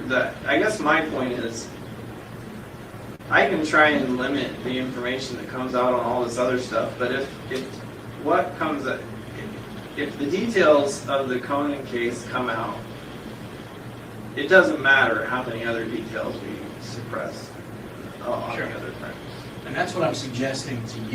Okay, for those that don't know or just coming in, he don't want specific details coming out on that case because one, how sick is he? One, if you didn't hear, I put out this morning that not only did he take Samantha to his house and unalive her, he froze her. Then he goes in there and he wakes his girlfriend up and his daughter. He goes on a 2-week cruise. He comes back. They know nothing about this. He comes back. He has dismembered her, by the way. And this is, no, he hadn't dismembered her yet. But he comes back. He unfreezes her. He puts makeup on her. And he braids her hair like his daughter. Now, is that like he did his daughter, he said. Now, is that something he did not want his daughter to know? I don't know. He's a sick psychopath. And then he dismembers her body, trigger warning, and he takes her to this lake. That's a fact because they did find her body in the lake when he gave that information up. He takes her to the lake and he dumps her body in this lake. He dumps her there, though, while he is fishing. They ask him, did you catch any fish? He sure did. Caught fish out of the same water he put the girl in. Samantha is her name. And he took that fish home and fed the fish to his family. So is that why he's so worried about if he's unalive, which he knows he's going to be unalive at his own coward hands or theirs? He is trying so hard to control the situation and not let information out. He is sick. Just saying.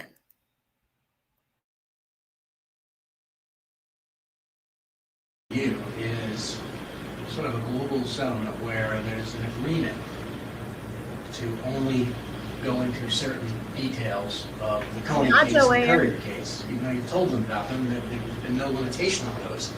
We now put limitations on those. And we put but that's what I want to make clear before we go any further on anything is to have something somewhat concrete in writing, saying that information isn't going to come out when the time comes, that I do plead guilty to the Coney case or whatever happens. Whenever the next release of information to the public is, whatever else we've been working on becomes null and void if all of a sudden there's this flood of information about what happened in the Coney case. And I've pled guilty to it, and then it doesn't matter. And in return, for not introducing that information, we want information about the other murders. I understand that. Like I say, I don't care. Like all the other, anything else. Yeah, he doesn't matter understands that much. everything. What I would suggest is, talk to Israel about a global settlement. Let me work. Let me see if we can, because I think definitely going to need counsel to understand, to know what the global settlement is. I'd like to work with them and see if we can come up with something everybody can agree to in a global settlement. That's what I'm working towards too. But I need some time to make it. No, I agree. I just need to know what the demands are, and that was the first time that's really, obviously it's not in the letter and the level of detail, and, I'm happy to work something out and try to get approval for what I'm suggesting. Obviously, what he wants, it seems to be, I want the death penalty imposed. Now, that's a catch-22 situation, you understand, because the more information the jury or judge has, the more likely it may be that they may impose that, all right? If we take that away, it may be less likely, but that's something, hey, I've told you, I don't really care what sentence you get, gets imposed upon you. You're the one who cares about it, but I'll be upfront with you, if they don't have that level of detail, I think you probably would want to have, additional murders in there to justify the decision you want them to reach. It's sort of a quantity versus quality. Right, I understand that. I'm just saying, so they have all the numbers. That's fine. But that's the only thing they need those numbers for is the sentencing. Yeah, no, it would only come out at the sentencing, but we'd have to get something in return. Right now, we know about how many people you killed. That's pretty clear. That's not a a problem. What we want is the information about those murders. And it could be, look, briefly, initially to protect your interests, to simply say, hey, I'm killing this person in this jurisdiction, kidnap them from here. And, that would sort of satisfy our goals, and it would also satisfy your goals, I think, too. But, again, I think we both have to figure out what we want to get out of this. I mean, it's possible to limit that information that's presented, I think, in a sentencing hearing. Again, I have to vet this up the chain, but, we can limit Courier and we can limit Koenig in exchange for the information about the other. So. See, this process with the death penalty on the table is a whole new thing for all of us. Sure. We have handled many cooperation agreements. Hey, Letty, good to see you. Where the proceedings are closed, where information is not made public in order to protect, somebody who's cooperating, or in this case, protecting the family of somebody who's cooperating. That's a good point. And so that's something that I'd like to discuss with Israel. Yeah, I mean, So that's something that, is sort of the plan A of things we can do is, hope to put everything under seal and justify it by, one, safety to your family, and two, the fact that these guys are still going to be confirming the information you're providing, and they don't want anybody to interfere with that process. So some of that, again, as Mr. Kirchner said, it's, it's different than it's a death penalty, but it's, in some ways it's the same as what we always do in other types of cases involving cooperation. That stuff goes under seal. and that's what I'd like to talk to you about. Yeah, I just, that's why I keep saying all this is kind of tied together for me, because if certain details of the Koenig case come out, then, anything else. Yeah, it doesn't matter. Right. That's sort of like your... That's kind of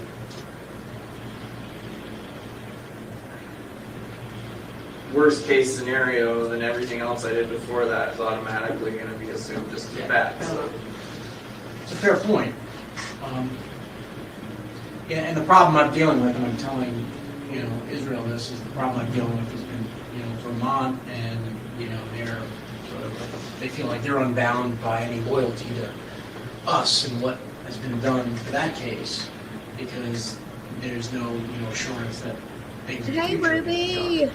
What I'm trying to do is kind of put their charging decisions off and trying to give us some breathing room to figure out how to wrap all this stuff up rather than do it, do it in jurisdictions perhaps three. I still don't know how I can even make any kind of decision on this if I don't even know. First of all, you say you can't tell me what your recommendation was.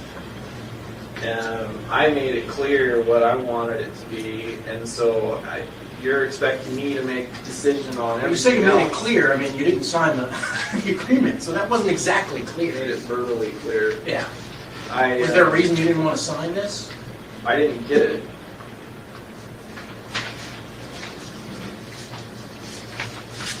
And I just found out the other day that the recommendation was already made.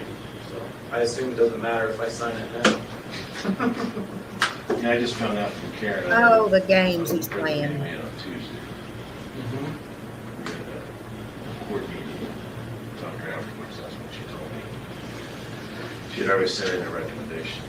Yeah, I mean, she can always sort of change your recommendation. There's No, I'll procedures sign for it that. now. I was told that, it was already done. It was, The recommendation's already in.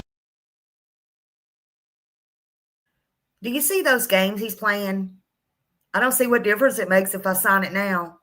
Oh, wait, I'll sign it now. But yeah, no, I'm not going to sign it now. He is really jerking them around. He thinks he is the smartest one in there. He does. And again, look at his body language. He is definitely thinking. And I would have done thrown him away. Hey, sign it if you want to. Don't. I'm just saying I couldn't deal with it. He is pathetic. He knows exactly what he's doing. Oh, but I want the death sentence. But I'm not going to tell you. I'll tell you about where they don't, the one that in Samantha, I'll tell you all about that because they don't have the deaths in Alaska, but we're just going to haul around in Vermont. I mean, what difference does it make? I think he don't care because he knows he's going to unalive himself anyway. But he has given them the full runaround. They don't have to do no workouts. He's giving it to them. Remember, this here interview was put into these hours, into this video for a full interview, his full interview, but it took over a month, maybe two, to get all of this information, what little information they got from him. He's a narcissist. He's a psychopath. They said sitting in that room with him, he was definitely a psychopath. People throw that word around, they said. And they said, you don't know until you're sitting in a room across from a psychopath, and he was a psychopath. Yeah, he's certainly playing head games. He certainly is. I did these heinous things, but I don't want my family to know. I don't want it out there. I want to protect them. But I'm a monster. Everybody knows I'm a monster. Thank you so much for Let Them. Thank you. Whoop, whoop, whoop. You became a YouTube member. Welcome to the Smiley Squad. Whoop, whoop, whoop. Thank you so much for your support. Love you bunches. Love you. Love all of my Smiley Squad people. Love you so much. Let me give you this.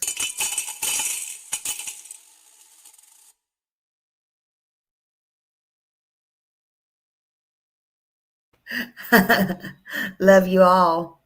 Love you all. That's right. That's what he's doing. He's a monster 100%. Absolutely. He knows what he's doing. No doubt.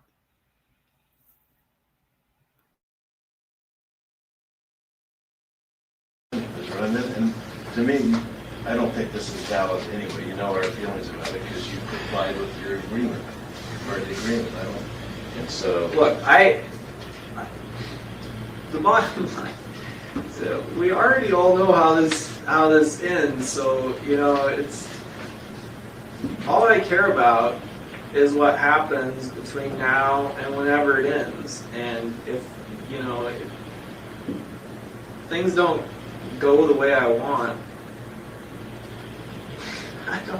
I don't need you guys. So let's just talk about it, okay? I mean, let's see if we can resolve it.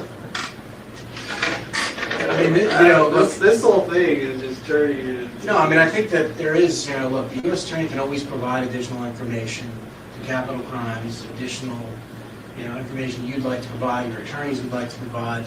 She's made that clear in her letters. I think... And what's with this, why do they have to go back and meet with, what did you call it? Mitigation? Yeah, it's essentially that's going to be between you and your attorneys, but the process typically is, and in the typical case, is the attorneys argue that, death penalty shouldn't be imposed. Right, let's just nix that whole meeting.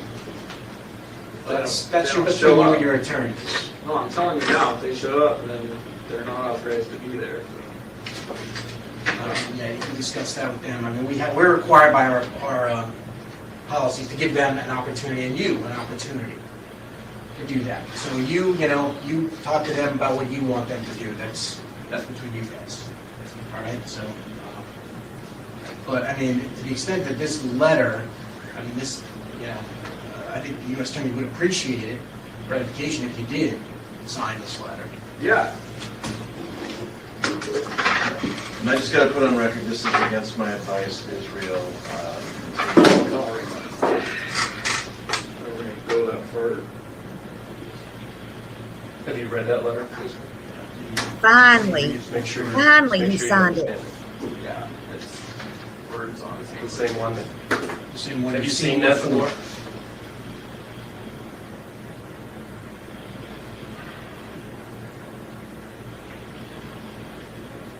Yeah. So the date of this, just to sort of put the date on, is 7/26. I mean, I'll forward this to the U.S. attorneys as well. Just have to- But I think these dates are pretty quick, and they're, you know. What's the first one, August 5th? August 6th. 6th? That's, I mean, whatever your attorneys need to tell us, I'll tell them, I'll write them back, you know, today and say, all right, here's the date that you can conference this. And what happens next? Then, Like, if then they it don't, goes to the no, Attorney if they General. don't, if they don't show up. Then it goes to the Attorney General for a decision. All right.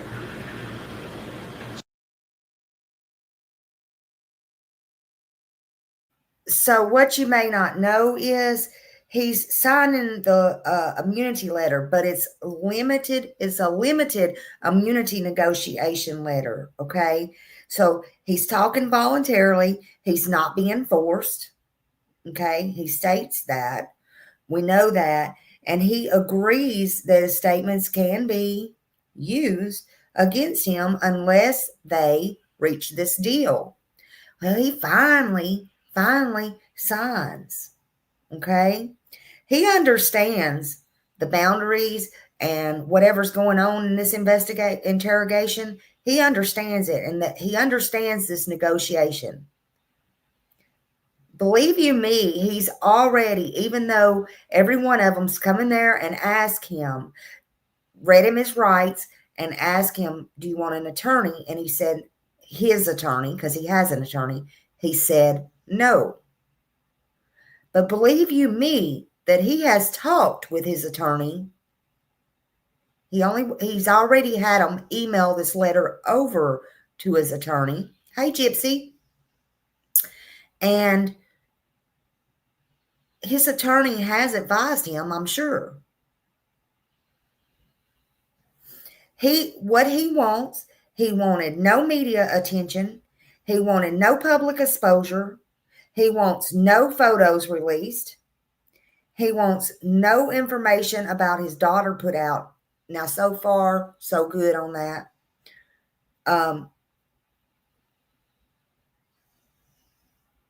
Which I will say, I think they changed her name. I did find out what her name is, and I will not put it out. I will not. But he don't want any leaks to the press. And so in this,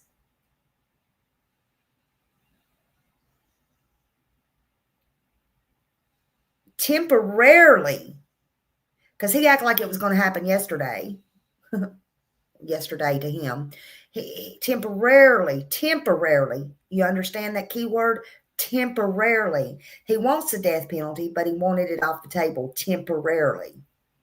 Because he wants to control every aspect of everything that's going on. He wants to control everything. He wanted to dangle more, in my opinion, over all the families, all the victims, and what he wanted. Me. Okay? He stalled. He is just a narcissist. He's a control freak.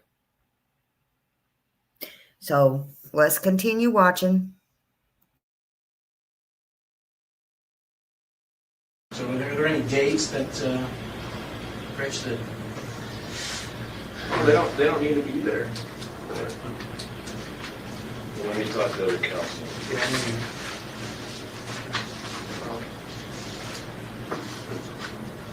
If they don't get to be there, they don't get to be there.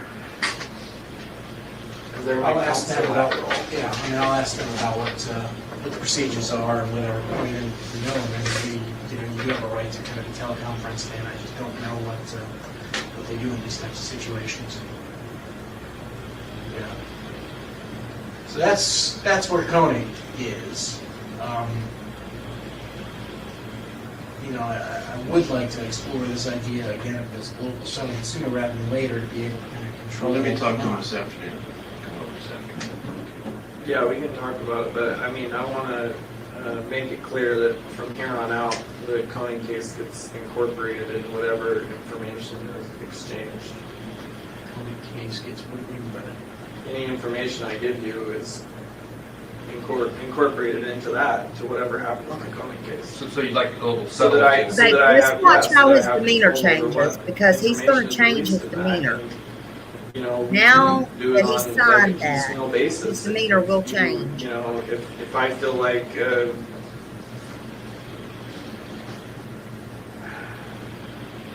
I feel like things don't work out at any point, then, you know, obviously then I'm not gonna be given any more information. I just don't. Yeah, like starting this whole process with the courier, I don't even know why the courier thing has happening right now, but whatever they decide to do with it, I don't care about that. They can, I'm more concerned about what happens with the Cohen case. That's the one that, And so we Again, work he's on more terms concerned of, with what happened in Alaska. some global settlement that includes Koenig, and, you know, in order to get Vermont on board, I'd have to kind of, oh, whatever they want to do. no, I know, but I mean, you don't want to be in a situation where we solve everything else and then Courier's still out there, correct? No, I mean, Yeah. So that's why I'm trying to keep them, you know, I'll tell them when I talk to them, I'm sure I'm gonna have to talk to them this week, is that, you know, you're considering talking to your attorneys about the idea of a global settlement, and, you know, to give you some time to do that. right. Yeah, That's what I can do.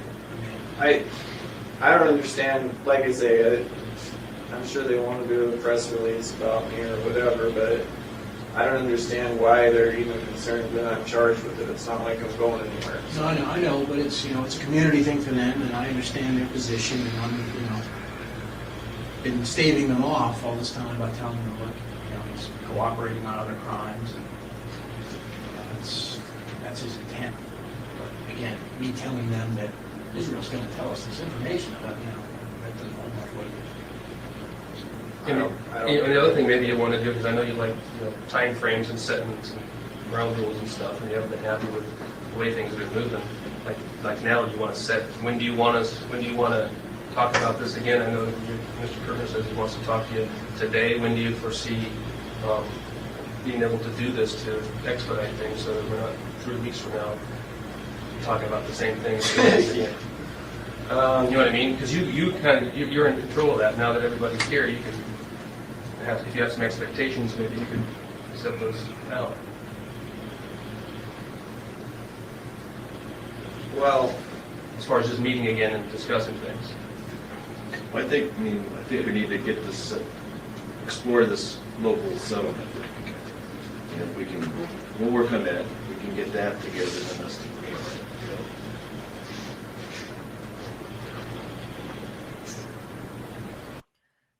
you know. Where the wind blows, where did you get that? Did you see that on Facebook? Because there's a reason I'm asking you about the shed burning.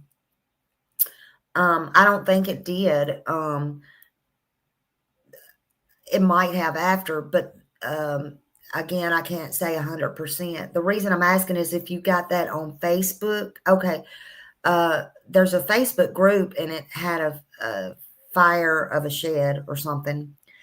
And if anybody comes across that and you look at that and you look real carefully at the top, they were asking a question about something, and it said the fire picture was only to get the attention of everybody. So that was not real. So I don't know. Let me see something. Let me see if I can find out.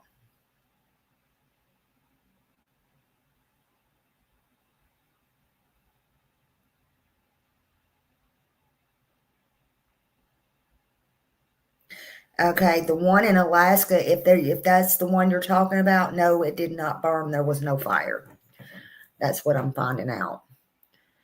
It's been years ago, but unless it was after all of this, but from what I see now, there was no fire and no shed was burned, and nothing that it's showing right now. There is a rumor out that he burned the shed, he burned the clothing, he burned gloves and stuff like that. But they say that's not true. So again, I don't know. That's just what they say. All right, hold on.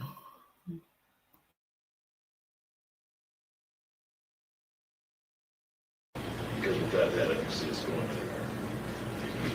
Yeah, no, I think it would be certainly helpful, and that's those other things that we're working on with the encouragers, but. It was funny you asked that, though. There was a picture on Facebook I was researching last night, and it was to grab the attention. I thought the same thing.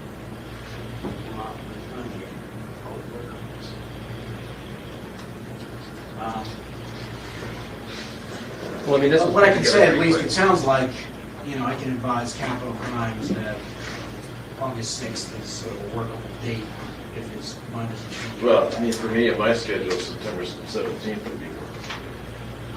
But yeah, I Yeah, don't know but exactly. it doesn't even have to happen. So why do we even need a date? Yeah, I mean, Now, why does there have to be mitigation? I don't understand. there's no. I don't think You there's just any said there legal doesn't requirement. have to be, so. It's just a date, an opportunity. We Right. don't want to deprive you of that opportunity, but you I don't don't want that get to opportunity. go, so if I got to go, then yeah, let's do I it. mean, it's clear, it sounds like obviously you don't want any mitigation presented in the Cohen case. Correct? I'm not interested in any dates in the Koenig case, anything added to it that's going to complicate it. Whatever you have to do to freaking get it moved along and do it. All right.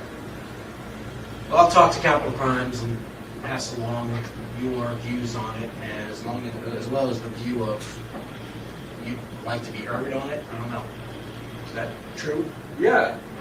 No, if there's some sort of mitigation that's set up, I definitely want to be part of it because that means I didn't know about it. I don't know if there's a procedure for that. Maybe there is. I'm not sure, but I did ask them about that. Being towards moving that forward, but in the meantime, I think we can explore the global settlement. And you're talking about the one initially when I wrote that letter, Rich, on July 16th, right? Well, I would make a counter proposal along those lines. Yeah, I understand. And then I incorporated a little more concrete deals in the July 20, which you had. The what? The July 16th letter on the global settlement. It's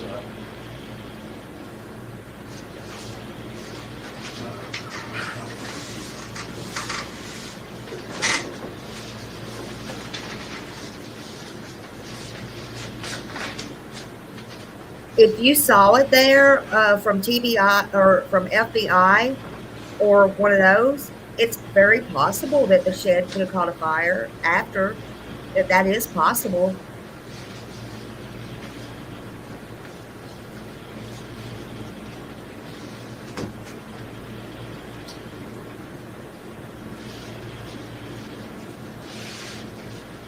Yeah, his daughter didn't seem to be, she seemed to be the only thing that was not a joke to him. He was dead set on keeping everything from her.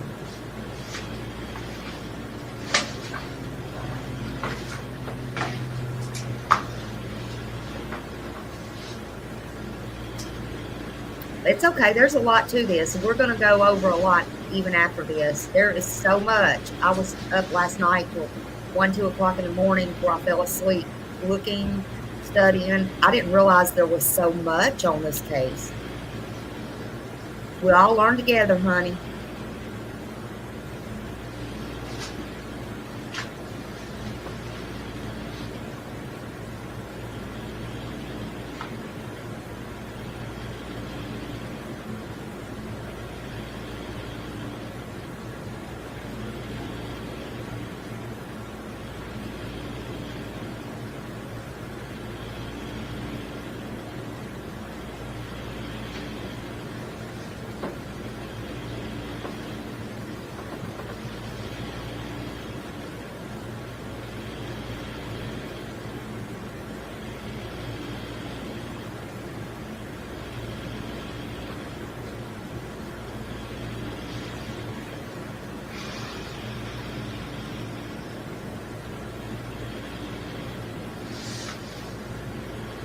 think you haven't seen that before.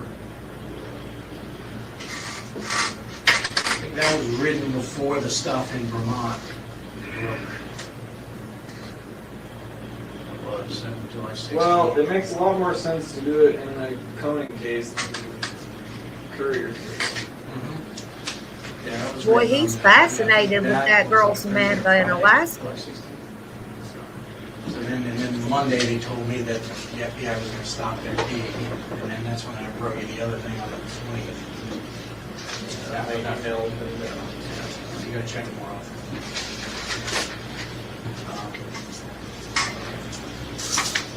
All right. Any other questions as we roll along here? Any time He frame keeps you'd like bringing to that see? up even when they're not talking about Or it. next week?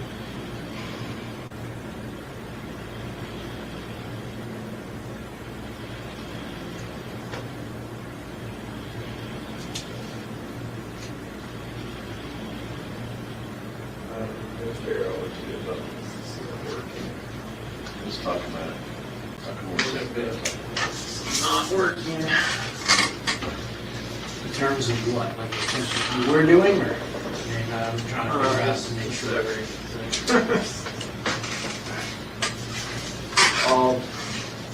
You taking it back now? I believe she was When 10. he's ready. She could have been younger, but all reports are saying 10.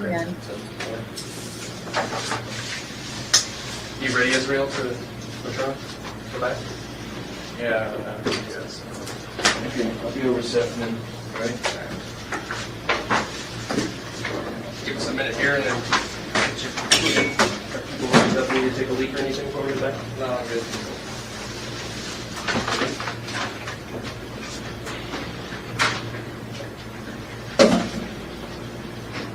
In my opinion, I think he was doing it the whole time he was in the military and all. I think that's how he got everywhere to do his little drop boxes, his little pill kits. That's just my opinion. Yeah, the other ones are really old.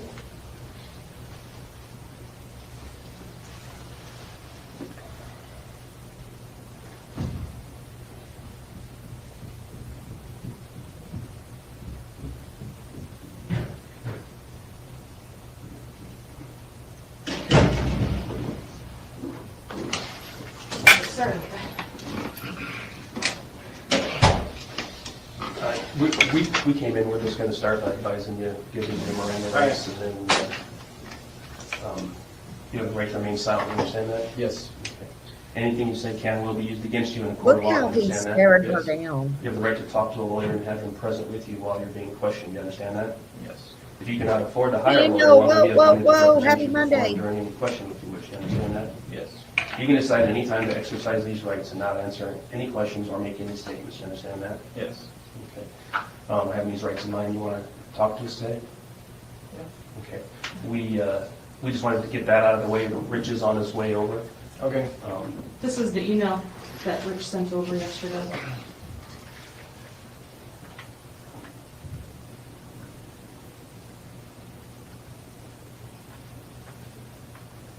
No? All right.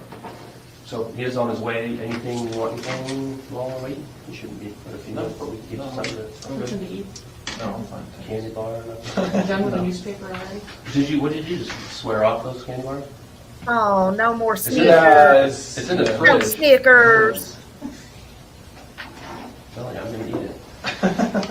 So anyhow, we'll be back out over here when All right. Rich gets here, all right? By the way, those coming in, All right. what he told me he did to Samantha, braided her hair, put on her makeup, all the stuff, froze her, took her, dumped her in the lake, went fishing, went back, fed his family those fish out of the same lake, all those stuff. He did it all for 2 Snicker bars, coffee, and a cigar. Just saying.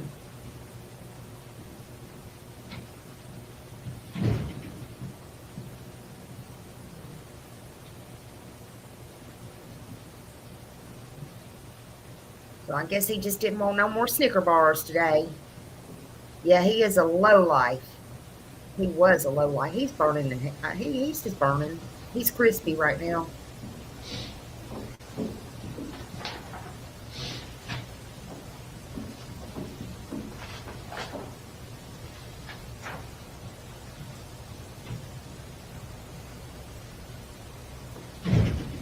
And I guarantee you there's people out there watching him through that camera. If there's a mirror in there, there may not be a two-way mirror there, but I guarantee you they're watching. Is he whistling?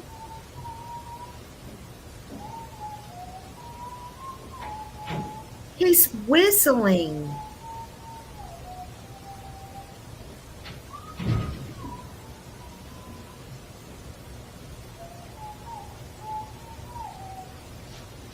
Is that him? Holy crap, he has no care in the world.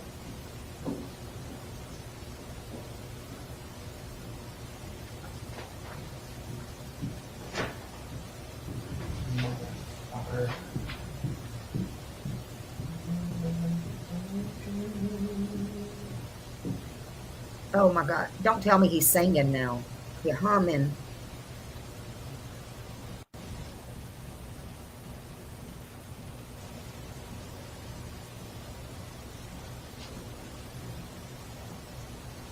Yay! Thank you for becoming a YouTube member. Welcome to Smiley Squad. Love you, Ruby. Woo woo! Thank you so much. Welcome to the family. Welcome. We love our Smiley Squad over here.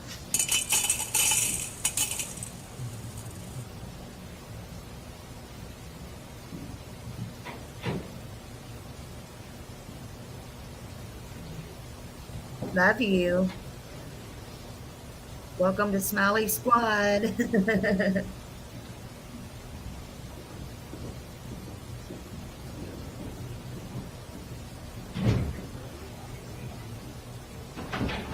think he was reading the email they gave him. He was whistling and Well, Scare off my little boy, right? How are you doing today, Israel? All right. Hey, just before we start, I know these guys read you your rights earlier. Yes. Okay. And then you were just meeting privately with Rich Turner, your Yes. attorney. And Rich just came out and indicated that you did not want him to be present today. Correct. Okay. So again, I want to make sure we have those ground rules. Rich told me that you indicated that you did not want him present today. So we will take you at your word on that. yeah, If she at looks any time young you'd like and us to call in one of those back pictures or like any other Samantha, I attorney, think that's why he please was stand by kind of counsel. looking at her because he really Please looked let her us know. down when she All right. came in that room. We're only going to be First time. talking about things unrelated to the Samantha Koenig case today. You understand that? Understood, yes. All right, and obviously, without your attorney present in the Koenig case, we won't be able to talk about anything related to that case. And if you start to talk about it, we're going to have to stop. All right. You okay? Yes. All right. That's been sitting in the refrigerator for the. Thank you. Well, here's the thing, the FBI's been cleaning up the refrigerator. Keep for 100 years or something. Yeah. All right. So talking about other crimes, we wanted to kind of pick up where we left off on some things, give you any information that you might be thinking about over the last few weeks Right. related to that.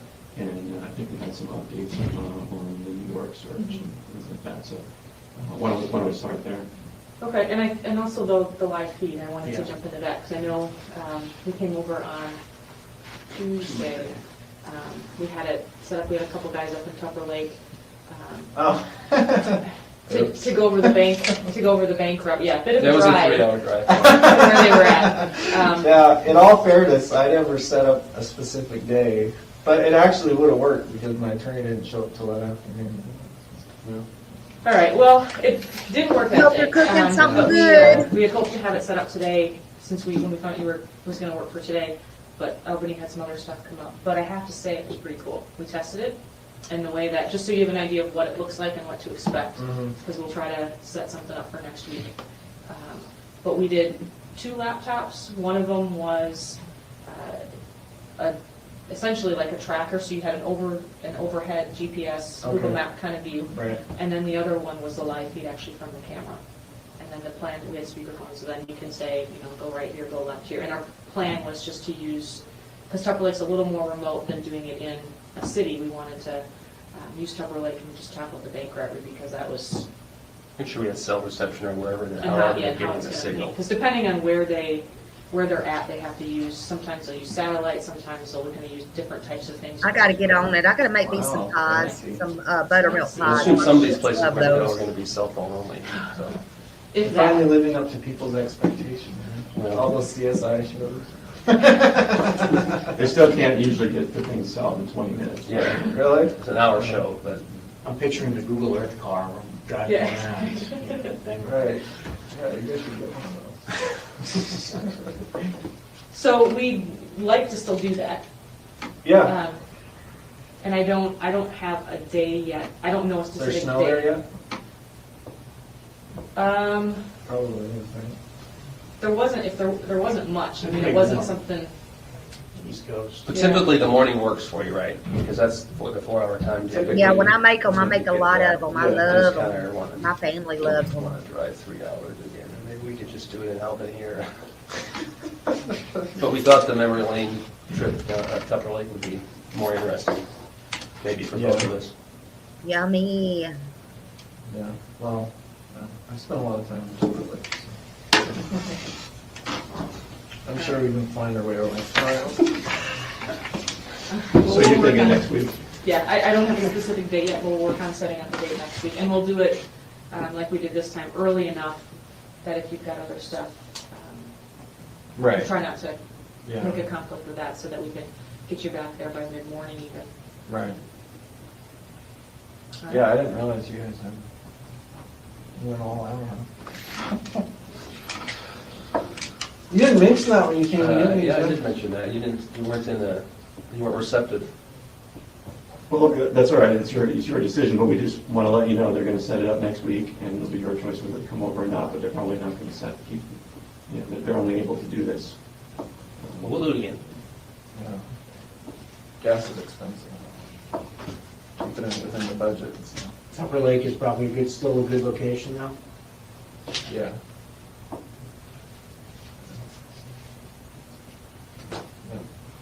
And another thing was New York stuff. Show you what they took from the property in New York. All right. Show you that. This is the list. And some of it's pretty, kind of generic in terms of the description of what is road, but I'll show you the old property.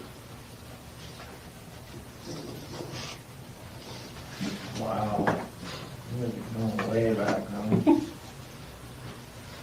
What stuff?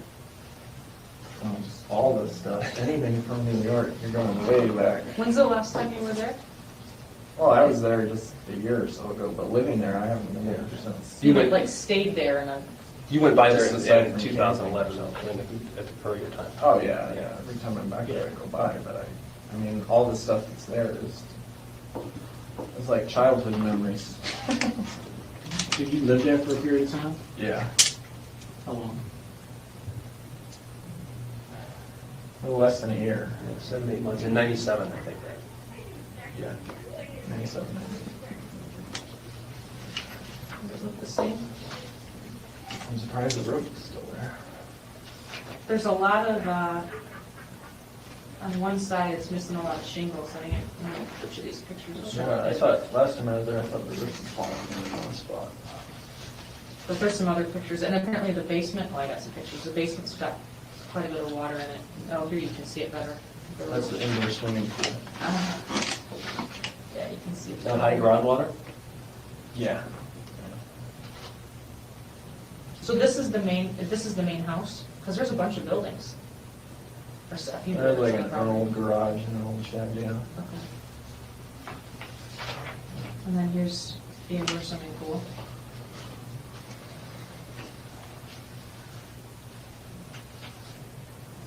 In one of these pictures, you can, maybe it's this one, or maybe it's just the angle. One of the support beams Yeah. is coming down, and so it's not super stable.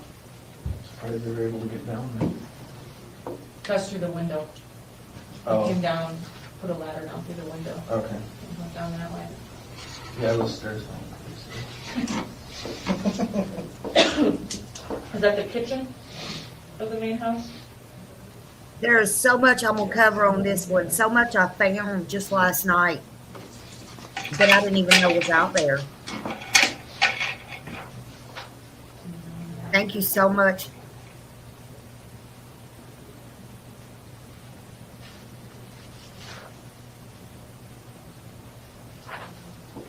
Have there been other people staying there that you know of? Is that what all this stuff is from? Oh, bless you, honey. Or was that how it was when you were there? Last time I was there, it looked like there had been hunters or campers hanging out in there. Did you spend some time there? Yeah. Because there was a mattress on one of these. Thank you so much, Kels. Happy holidays to you too, you and your family. Love you. Thank you so much. Thank you for being here and supporting. What building is that? That's the garage.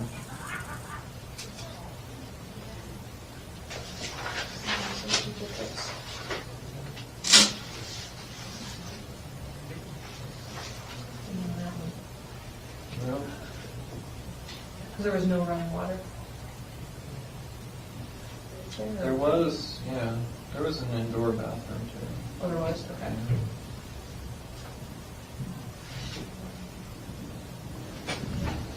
And then you got a third building. Yeah. Did you guys have animals there at one point? Not like dogs and cats, but like animals in one of these. There were more like cows a there, barn? yeah. That's what they said it looked like, it because there's some hay or straw and stuff still around.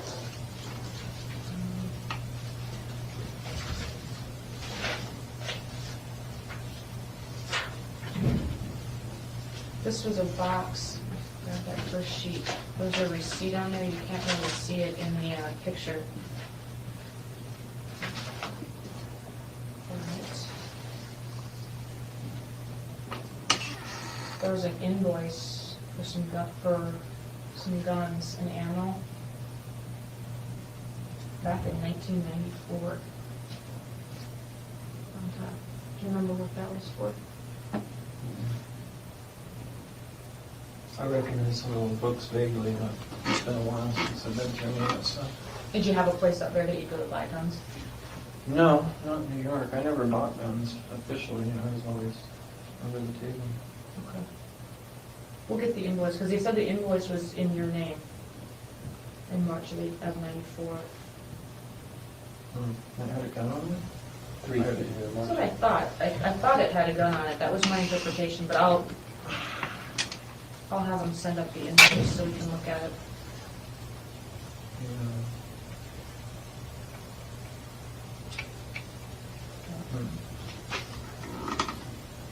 Bunch of maps. Those yours? Yeah.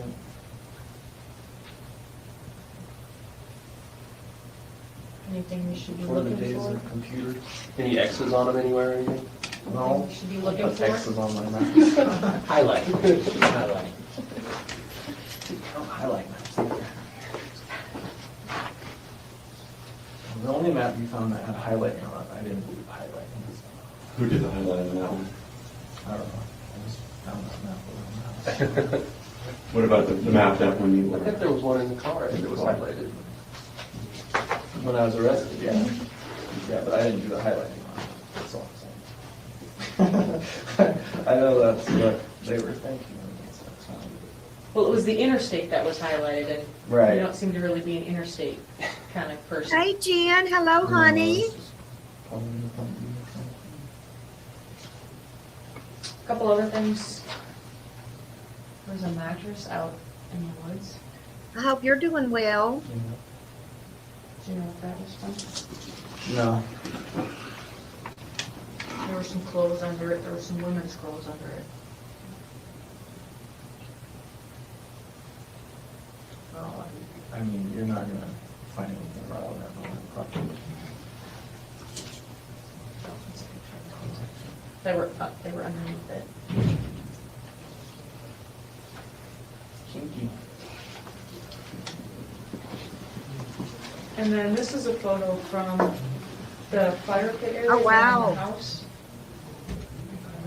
Yeah, Oh, y'all go yeah. sub up to Jen too. She does charts on everybody. She's done Sebastian, Summers. Y'all go sub up to Jen. Huh.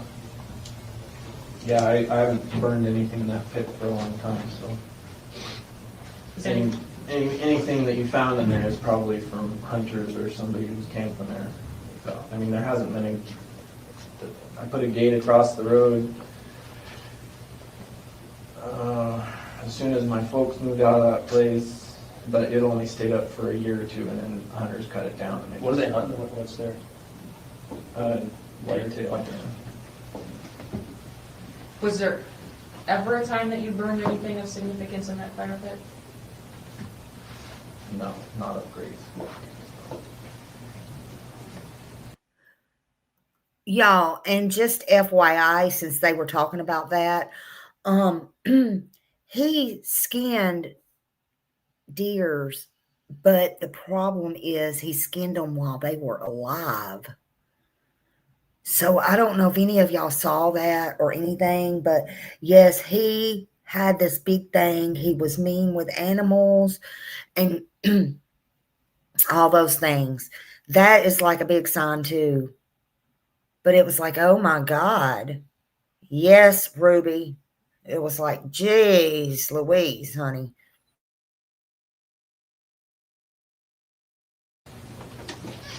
Anything related to crimes? Possibly, but nothing. This is all Nothing ancient. like this. Yeah, no, this is all ancient stuff. This is before I haven't really spent much time in No, there ever since I this was one, Okay. So this they isn't gonna arrested be a him in rank to somebody Texas. that we need to be worried about. He was asking for somebody in Alaska a while ago, because he's fascinated with the last one he went alive. It's Samantha in Alaska, the 18-year-old. Have any questions about this stuff? We're gonna get all of this up here, and so once we get it up here, we can pull it out. We'll grab this stuff, to see what that is. What the invoice is, Okay. some of this other stuff. Okay, was a little interesting. Okay, so this one did take place in Alaska. So it was the field office in Alaska. Do you know who's that belongs to? Yeah. We'll bring it in when we get it. Sure.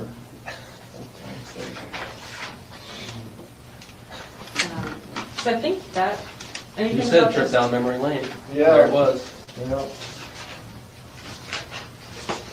Okay, anything? Well, they transported him back from Texas to I'm Alaska. guessing all that stuff Alaska was don't in have the garage death or penalty. something? They kept trying to get him It was spread out, I think the to boxes. admit in the garage. Vermont. I don't remember where some of the other. He's just been playing games some of the all other along. specific stuff, but I know the box, pretty sure the box was in the garage.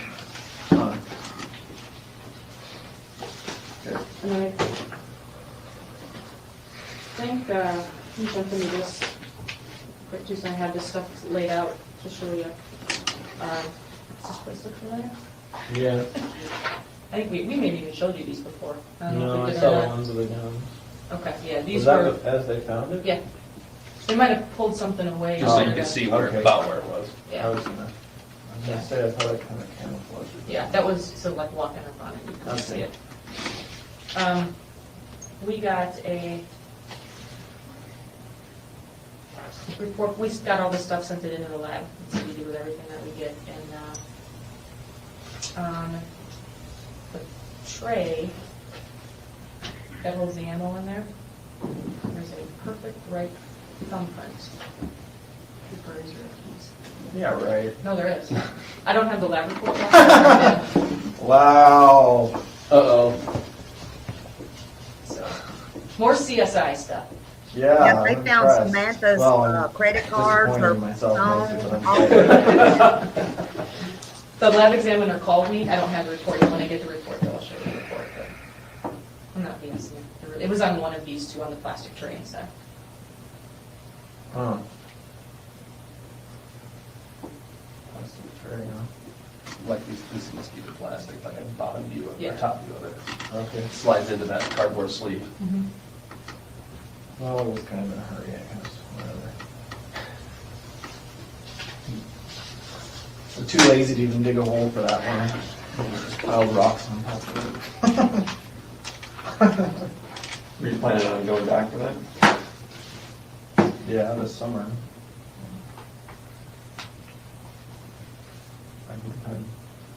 That would have been a good trip.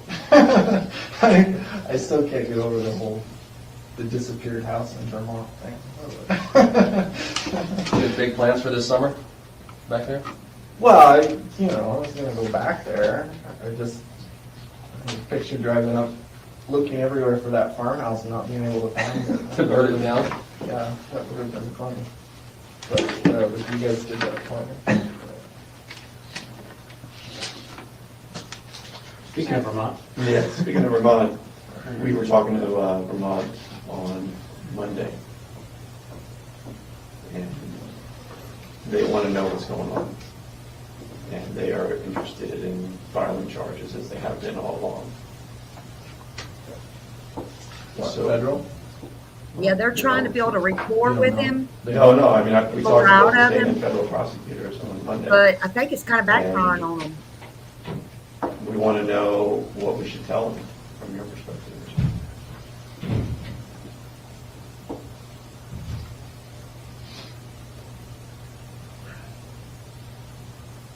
Well, it's a little hard to talk about my general overall perspective right now for obvious reasons, so. Well, just tell us your perspective. I understand that, and we're not going to do that, but we are interested in your perspective on the Courier murders, because that's what they're interested in, right? And For some reason, he does not want to talk about this Other couple. crimes and where that stands and whether you intend to follow through on some of that. So that's the kind of thing, that they're looking for from us.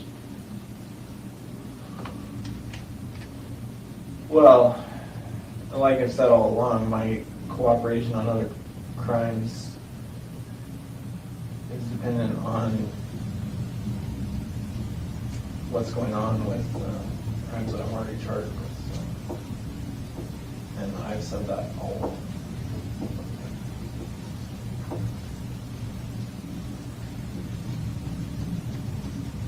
As far as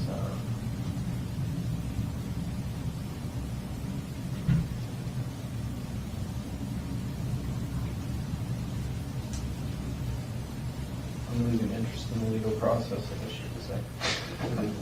well, you've known, and we've talked about this quite a bit, that Vermont is willing to be patient if they think that there's forward momentum on solving other crimes, and I know that you don't care about that from the perspective. Jen, he didn't have no certain MO, and this is why he got away with it so long.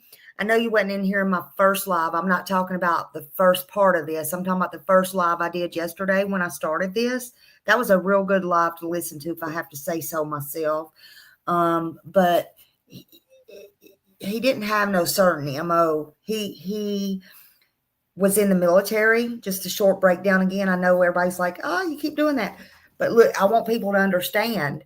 He was in the military. He got an honorable discharge. He was a hard worker. He owned a construction company after that. And he had a daughter and a girlfriend and a home and everything. Nobody suspected anything of him, but he had these kill boxes or pails or whatever you want to call them, kits, and he fixed them, and he would put things he needed in them, weapons. He never used the same kind of weapon. It was just whatever tickled his fancy at that time. Okay. And he studied police. He studied how they worked. This is how he got away with a lot of it. And it's sad what he's done and for the victims, but it's a fascinating case. And they said this is one of the serial killers that'll go down in history for sure. He didn't have no preference either. It didn't matter if they were prostitutes. It didn't matter if they were male, female. It didn't matter if they were young girls. It didn't matter if it was older people. It didn't matter their gender. It didn't matter. He didn't have a preference to anything or anybody or a weapon or anything. And these kill kits that he would bury them all over the United States. And he did unalive himself in prison. And he would bury these kill packs all over the states. And sometimes he might go back, a month later. He'd have cash in them too. He'd go back maybe a month later or a year, or it could be 2 years. It didn't matter. It's just whenever he felt like it. And he would go dig them up, and then he would go hunt for his next predator. He would be a predator and get his next victim or whatever. His last one was the young girl Samantha from Alaska, and he's pure evil. If you watch this, yesterday was a whole 4 or 5 hours. It was a lot. He liked to give them the runaround, act like he was the smartest one in the room, crazy, play jokes. It's terrible the things he did, but for some reason, he's a psychopath. Hey, Chuchi. But for some reason, he wants to protect his child, his daughter. He don't want the information out. He was living a double life. It's just crazy. But yeah, this is and I remember back hearing about it, but of course I wasn't into all this. Like, I just go study it and whatever, you hear it in the news and, so on. But yeah, it's wild. But there's a lot. And I stayed up to 1 or 2 o'clock in the morning last night or this morning, whatever time it was, and was looking, and there's more things. Now they say, and I'm going to tell y'all again, and I spoke this, if I misspoke or said anything wrong, I said it in the beginning. I would like to correct myself, because they said that the mother of the child has never spoke. And I think there's some confusion there. From what I'm gathering, there are interviews, and I'm going to do some of those interviews, because we got the babysitter, we got his girlfriend, we got different things. But what I come to find out was it may not be the mother of the child, because I don't really know where she's at. She's protected too, but he had his girlfriend. He left the mother of his child, and he had his child in his possession or custody or whatever, however you want to say it. And they lived in Alaska, but he had took a nurse as his girlfriend. So I'm not sure that this is the mother doing the interviews. I don't think the mother is that Kimberly lady. It's wild, but just, you have to research it yourself. We're going to find out. There's a lot, and I'm going to go through it because, again, it's fascinating. It's fascinating. I got to put this back on. I got to sneeze again. I don't know. I got the sneezies. Perspective of the families of other victims, but Vermont does. And so there's a way to meet in the middle by giving something that they can then have. No, they don't need to know the details of it, but they need to know we've gotten some details so that they can continue to hold off.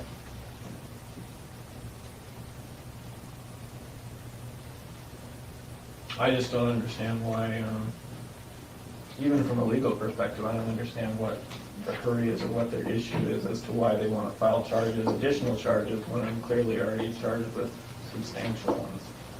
Well, in Vermont, you've got state prosecutors who right now have an unsolved, according to the public, unsolved murder of the couriers. Right? So the law enforcement is under a lot of pressure. They get calls from the press, they're telling us every week, it's a little different. State prosecutors are elected, so I think they probably feel more of an obligation to, inform the public than, people. Okay, honey, thank you. Lifetime. Just cook on the way. Think about us. Right.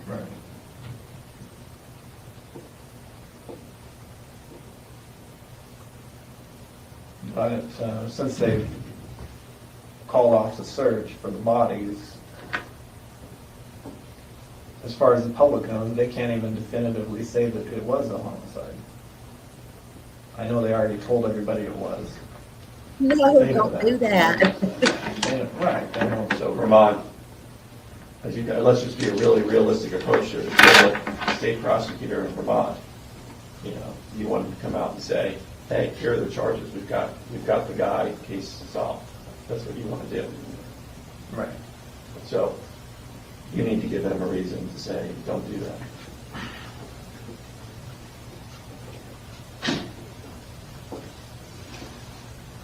If you don't want her to do that. I mean, if that's the, Well, like I say, my perspective at this point is they're asking for a reason, for me to give them a reason not to do that, and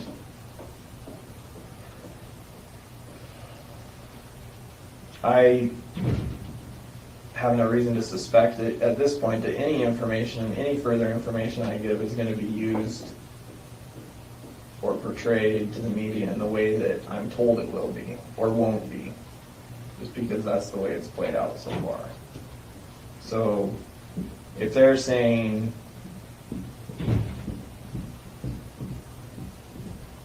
I guess what I'm saying is, from my perspective at this point, it's a one-way street, and initially I thought there were ways that I could manipulate this situation in this case, all the related cases, to my benefit and on my timeline by withholding information and giving information out.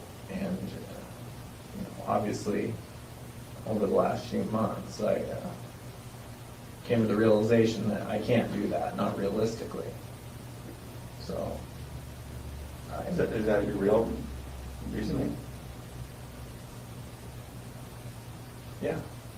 I think we talked about for a while, like, an idea of this whole resolution on the Courier case, being able to kind of structure that disposition around some of the demands. And, we touched upon that, and I know that, we can't talk about the other case, but, Right. it seems to me that, if you give us a list of demands in connection with a federal case on the couriers, that we can try to at least start meeting those demands. And at least say, to Vermont State that if there's an expression of an intent to continue cooperation in exchange for these types of things. Yeah, I understand what you're saying. The problem is I don't have any typical demands, or there's not anything you can offer me at this point. And I realize that now. I realize that there's more to these cases than the people who sit in this room, and we're not the ones who pull all the strings on this. I'm realistic about that now. So. And because of things that have happened over the last couple months, I just feel like there's a lot of information that I've given out to date that 20/20 hindsight I wouldn't have given out, because I feel like now, no matter what I do, it's going to become public anyway. Whereas if I hadn't given it out, it wouldn't have, because See, he didn't want anything to come public, and he's pissed off because Vermont got a From our hold of this, perspective, and they did put it out. we've done a lot to respect their wishes about keeping the publicity low on this case. So they lost a I think little bit of Paul, credibility with you told him. us that, yeah, you understand that we've done that. Now, over time, as things have slowed down, we haven't learned about real crimes, then the FBI and authorities around the country have to take certain steps. Right? I think the search warrant is an example that, they said, hey, look, give us a reason to tell their bosses why they didn't need to do a search warrant of Kimberly's house. Why they didn't need to move forward, but they didn't have any reason. So I think you can see that we can have a lot of control when we have some information from you and cooperation from you. If we don't, then we all lose control. And even Vermont's letter that I recall, they had this letter about, all right, you provide this, and we just kind of sit back and we don't get involved. And that's the thrust of that letter. And I think what happened in Vermont after that was sort of a function of, we're sort of not going along with that deal. And so I think that's what ended up happening there. I understand your perspective, but at the same time, I think there is a way to structure a deal around the couriers to satisfy some of your goals. Maybe not every one of them, but we can't do that unless we sort of have an exchange for future cooperation. Here's what I want to happen on the courier case. If we have that, I think that's a little bit more concrete to that. The only reason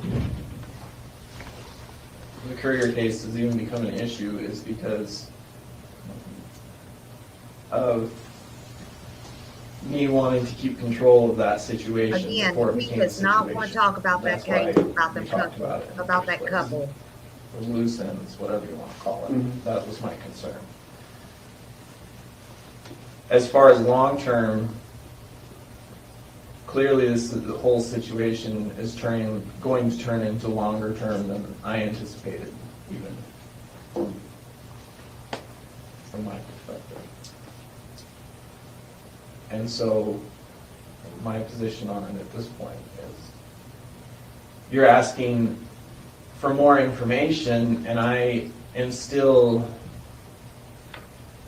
waiting to see what happens with the information I've already given. So essentially, what can happen is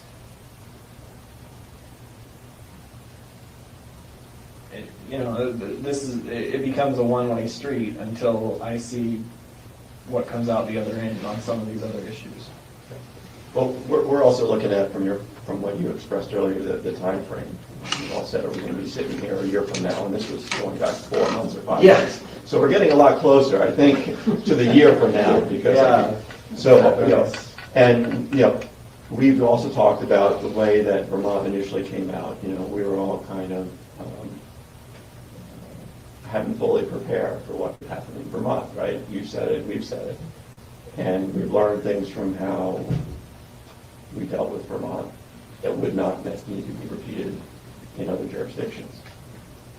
So, if we have information about a victim in another jurisdiction,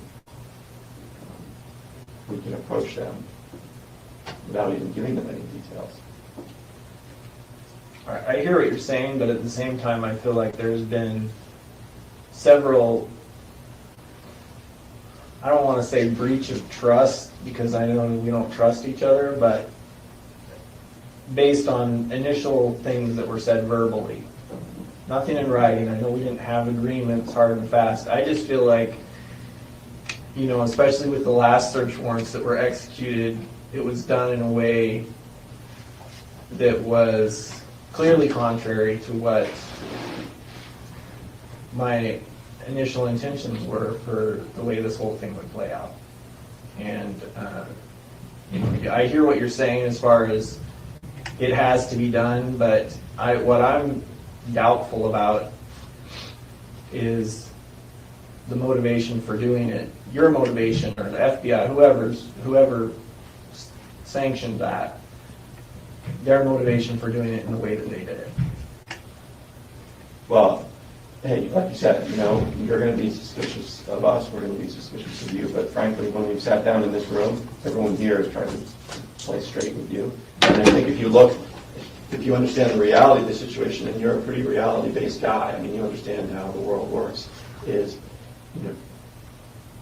once you stop telling us significant information about other crimes, then these guys couldn't control what the rest of the FBI is going to do. And the playbook says, if you've got a serial killer, you're going to have to go through that house, right, with a fine-tooth comb. Even though they can say, hey, Israel's told us there's nothing there. Well, they're going to do it. And the only way to hold that off is to say, well, look, he's cooperating, he's giving us information. But when you stop, then there's going to be consequences. We're trying to be as reality-based about this thing. We've always given you what we thought was actually going to happen in the real world. And it's the same thing from Vermont. If we had had more information in Vermont, I think Vermont would have been a whole lot more quiet and cooperative. As it is, they've been really cooperative, right? They haven't filed any charges, but, how long can we hold on to them without another piece of information? So, I mean, you're a reasonable person. Don't you think if, use somebody else for an example, this type of case, someone who's not cooperating and not talking with law enforcement, don't you think that if this would have been viral across the United States, every place you've ever been, don't you think that, I mean, if you hadn't been talking to us, we don't have any other choice but to try to do it on our own and use all the information that we've put together about you and your whereabouts and put it out to those communities for help. And we haven't done that because you've been talking with us. I mean, Even the stuff we've done, I mean, you guys did, I think, a pretty good job. Even on the search warrants, there were no statements to the press that we're looking for evidence of other crimes. And, no one stood in front of a camera and did that. I mean, yeah, cameras, may have shown up, but no one said a word. And we hope to still moving forward on this. and you only be so discreet about doing something on like a street that's 6 houses long. Well, especially if you block it off. Yeah, I mean, but well, we were trying to prevent people who we didn't want there to, to getting into that, but you can't stop. I'm just saying, yeah, you've got to go by your playbook, but I refuse to accept that there weren't ways you couldn't have been more discreet or more. That's just my impression. I have nothing to go on other than what I see and my gut feeling on stuff at this point, because I feel like I get the trickle-down bullshit from all parties involved. So, that may or may not be the case, but that's just where I feel like I'm at right now. Right, we can't change your feeling, but we can, we've always come into this room trying to give you the straight scoop. And we've tried to deal with you that way because we know that you're a smart guy and you know how the world works. And what I'm sensing, what you're telling me now is you're trying to look at us as if we've been manipulating you somehow. No, I don't think anyone in this room has been manipulating. That's not my concern right now. My concern, you're asking for more information. You talked about it going viral. If I give you any more information and it somehow gets out and it gets in the paper again, one more snippet of information could push the whole thing over the edge, and then for the time being, as many times as it's been in the paper and there's still all this speculation, it hasn't really taken off. I feel like he's still trying to control the situation and he's still playing games. They did lose some credibility when Vermont got a hold of that he could have killed the couriers, and it even tells that in one of the documentaries. But they're still trying to build their rapport back. I don't know if it was a good idea. Some cases it's a good idea to build rapport and all that, but he really took them around the bend. There's not much more to this, but we're going to keep going. And why do you think that is? Well, I know it's because you haven't been giving official statements that you could, which I do appreciate that aspect of it. What I'm saying is, until I know what's going to happen with certain current issues, my big concern is that another rumor gets out. It doesn't have to come from you, just another rumor from somebody, I don't know. And then, I'm no longer in touch with all the different, I don't even know what's being said in the media or what has been said about the stories. I see little snippets here and there, but that's my concern, is that if something else were to get out, and especially in a different area or something, then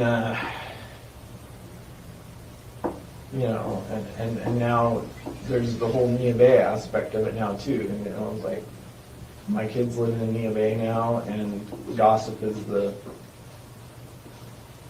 town.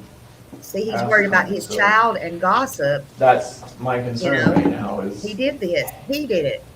It doesn't even have to be. I feel like at this point, it wouldn't even have to be something that was confirmed. It could just be a rumor. And well, you're not going to get rumors coming out from us, and you haven't so far.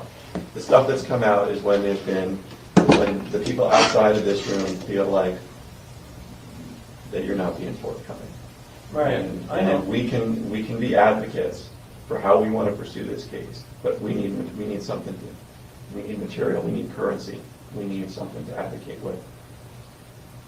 And that's what that's exactly what we've told you for the last 6 months or more.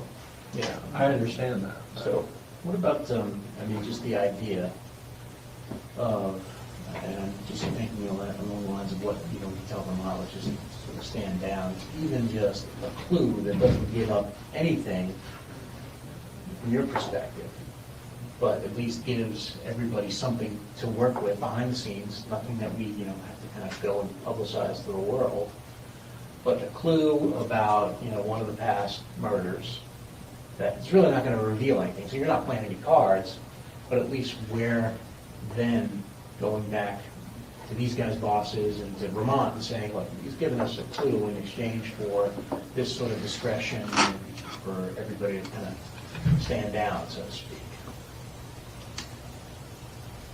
Well, first of all, I don't know.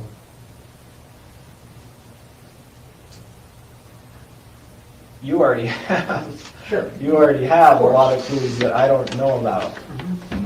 You have that computer. So you wouldn't be giving anything away. I'm just saying you have. I think you have a lot of background on me at this point. I'm sure that I don't even remember at this point. So. The bosses above us, though, don't know what's on that computer. Jack and I know what's on that computer. So let's just use Frank's example for a second. So if you were to give us a clue, they don't know, our bosses don't know what, I'm being recorded. Our bosses don't know what is on that computer. So they're not going to know. Next time. So they're not going to know if we already knew that or not. Vermont doesn't know either. They haven't seen the evidence. So you could be giving us nothing, but at least it's something we report to them. Yeah, He exactly. reported that he committed a murder in X day. Okay, yeah, big deal. It's not going to give us anything after, given the timeline that you set forward, 14 years, but at least it's some sort of sign of progress. We can go back and say, no, he's actually given us a clue and things are moving forward, and they can sort of feel good about themselves for not doing. When you say clue, are you talking about giving you names or No. what? Give the name, but give us the name. It was a state or something. State and a time frame, hey. You already know some of the states. Sure. But give us something that we, Doesn't matter. progress from where we were months ago is what we're looking for. I mean, Frank hadn't talked about this clue idea. but something that we don't, obviously you can tell us something we already have discussed in here that's not progress. Because everybody knows what's been discussed in here, but, let's assume it's something from your perspective, you're not giving us anything because you think, hey, we already have it, it's a clue, and it's just something that gives us credibility that we can report, even though, maybe this is just a fiction. You give us, New York, New Jersey, all right, well, you told us New Jersey. Or, something other thing that we can kind of report back that, allows us a little bit of credibility with the people that we have to deal with. Right. Something. Did you find any knives in New York or in the boat? Folding knives. They're about 6 inches long. I don't know. I think there might have been in the boat. You think- told I us think you we find thought out there was quickly, knives in the though. boat, right? I think there's a knife. There's 2 knives that were not in Kimberly's house, and I don't know where they were. I thought they were in that bucket. I thought that they were. I may have left one in New York, or I thought there might have been one in the boat. Just knives that I had from a long time ago. But I haven't seen them in any of the pictures, so I don't. You asked Ted or. Yeah, I can find out about the boat. I don't think there was a knife found in the boat. I don't remember a knife being in the bucket though, in the photos.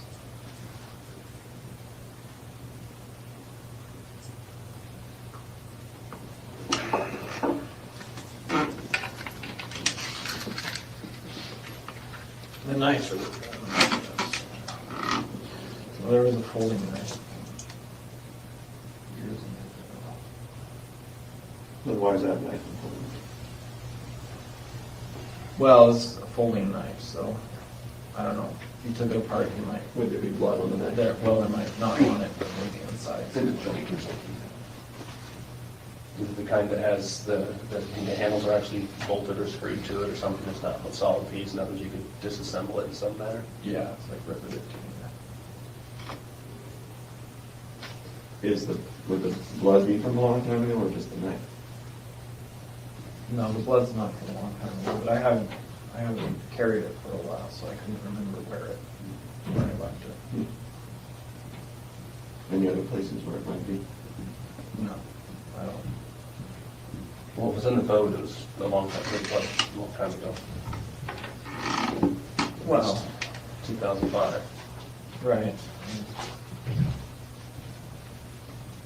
Yeah, I mean, they're both knives that I got before that. So. And would those be associated with the Washington murders? Yeah.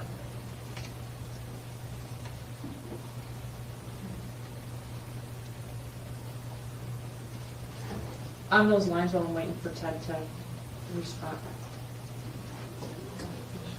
Ted's the guy that you met with a lot of times up here. He's the one who did the boat search. From Ted, on those lines. We talked to someone out at the lab when we were talking about, when the time comes when you decide that you want to give additional information so that we're prepared on what we need to do to be able to respond quickly. We asked about, what are the chances of if there is someone that is, if there's a body at the bottom of the lake, what are the chances of that body still being intact 7 years later, that kind of thing? What are we going to be looking for, and what do we need to have in place in order to be able to find that? And one of the things that they said, which might be of interest to you, is depending on how the body was put down there, it's possible that the body is actually very intact. If the body was just tied to something and dropped it to the bottom of the lake, there's definitely still going to be long bones and that kind of stuff. You won't have finger bones and that kind of stuff. There'll be femurs and long bones and that kind of thing. If the body was contained in something, even a bag of some sort, it's very possible that the body could still be intact, depending on the depth of the lake. All of that Wow. determines the kind of equipment that we would need in order to locate the body. And so, obviously not asking for details about where and who and all that kind of stuff. But in terms of the Washington bodies, were they contained in something, or were they just tied to the milk jugs? I mean, is it something where we might possibly actually still get it intact? No. No, okay. And that's helpful for them to know, because that's a whole different type of search that it would have to be in a different type of equipment. Let me just try to call him. I'll step out and try to call him. Yep. This is not answering so much. And do you, I guess, because I'm kind of getting a different vibe now, do you still envision in the future us working together to the point where we can get this information? Yeah, I don't see how we're going to get anything else done. I just, I know you're waiting for, whatever you're waiting for to find out, but yeah, I have. See, they're keeping him thinking I have they're a concern with working current issues, together. but, And he loves that. He loves it. I can definitely foresee down the road. Look how there's comfortable gonna he be is. A lot more that can be resolved. okay. Uh, And that's good. By going about it in a different manner. Okay, well, but that's good information, because we'll be able to pass that on if Yeah. you're still open and you're still, No, I haven't. My outlook on this, as far as the ultimate end result, hasn't really changed. It's just has more to do with timelines, expectations, I guess. but, and the balancing game that we're talking about doing is we're just trying to keep everybody happy the best we can, till we get to that point, and that's kind of a difficult balancing act for us. Right. And it sounds like you're holding on to some of this stuff to trade in for something you might need later. True? Well, yeah, because I'm not gonna have much else to. Well, that's the thing, is, this whole clue idea, might give us a little short-term solution to kind of keep this thing moving the way we want it to move. And maybe even gets you something in the short term, if you're thinking about, like, I don't know, you come, you give a clue, and, you want lunch or something like that. I mean, that's something that can be worked out. You need a candy bar. I know, that's why I think, I don't know if he feels guilty about it, but. If you had a cigar, you'd probably pass out if you had a cigar right now. But I Get mean, more Snicker bars.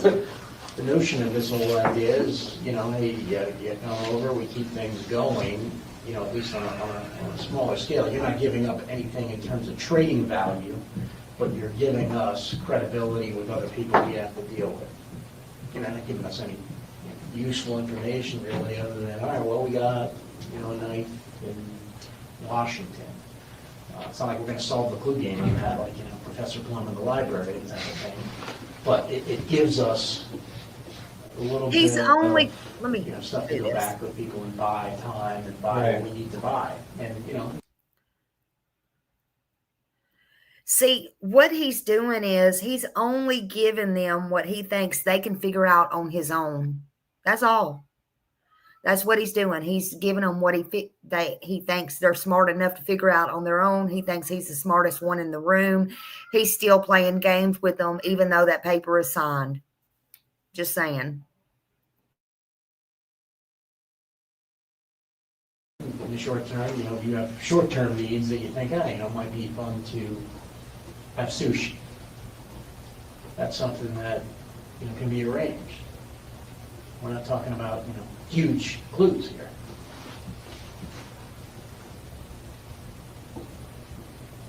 What did you guys find in the boat? Was there anything left? I thought we went over 10 when I saw the list. There was no knife. Oh, you mean in terms of the lab? Yeah. It has not, everything has not gone to, finished up at DNA yet. So it's possible that there were still, there were some areas that did test positive for blood, just when they do like they call it a presumptive test, when the people that were searching it. So those things went into the lab, and some of those things were like the screws from holding the carpeting in and that kind of thing. Those have not come back yet from DNA. The little, there were some little fragments that they thought might have been bone fragment, was not bone, did not test positive for bone. That one's come back. Sand or something. Yeah, they didn't, we didn't ask what it was, but it wasn't bone. Right. There's some hair that is not yours. But the way they figure out hair. I was mostly curious if they found any blood.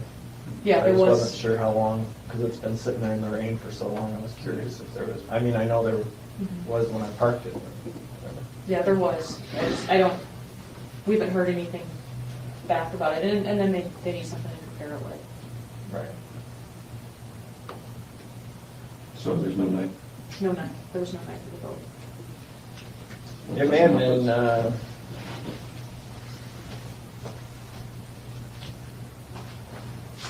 Yeah, I don't know what happened to that night. It was a Tonto, cold steel Tonto. How big? Like, was it It had a. It was a 4.5 inch folding blade. And I think I bought it at Walmart. 4.5. Do you remember what color the handle was? It looks very similar to the one that I had on me when I was arrested. Just a different blade style. Same company and everything, I think. So if I'm correct about that, that was the murder weapon for one of the Washington murders. Well, it was involved. It was involved. I think we talked about before when we were asking about federal jurisdiction about guns. Yeah. Were either of those victims shot? No. Strangled?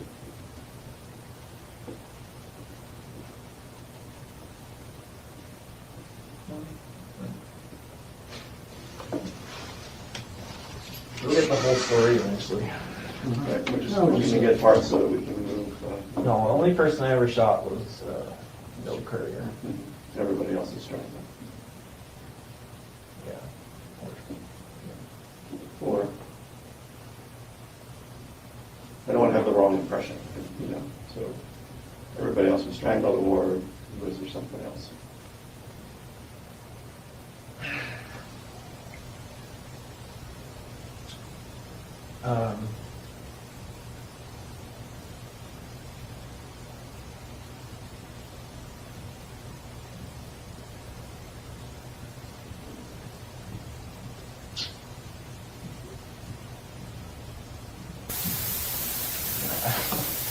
Oh, one of the Washington things there was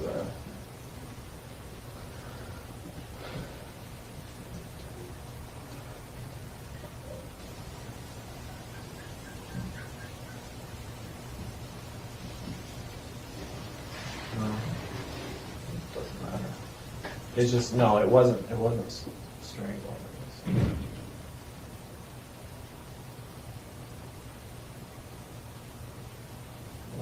I hit somebody in the head. So. Did you mean to kill them or they died?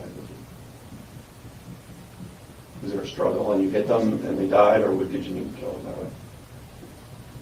No, I wasn't trying to kill him. I just took him out of action. I think we read that in one of those letters with the male or female couple. I sort of, I don't know. Rich mentioned that they gave you all that stuff. So, I should have asked them to give me copies so I know which ones you have. We could go over that together and you could fill in the blanks at some point in time. Well, we know in I Washington. didn't realize they were allowed to take stuff out of my cell that I wasn't naming. That was a pretty big mistake on that. Where does he think he's at? Well, we know He's not that in my there cell. was They a take couple me out of in my cell. Washington State, male, female. He don't. I mean, he acts like he's supposed to get all the special treatment in the world. For the Anybody same couple else from the would not have places put that up with him come this from long. What are their others? They went in that hole. No. Yeah. They were buried.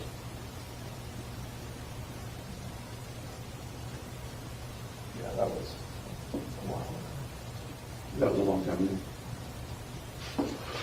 Right after the is that right after the military? You told me it was right after the military. After you got out of the military. It was before I got the vote. And you had told us one time that, you know, it wasn't long when you got out of the military that you killed somebody, and it was that sort of feeling that you needed to do something that was hard to resist. Yeah, new base in Boardington. Is it fair to say that we're looking at a lot more around the Washington area than not?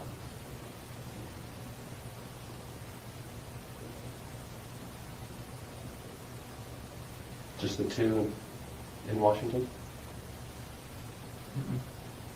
No, there's a couple. There's a couple in Washington, and then the two. So there's both. Is that right?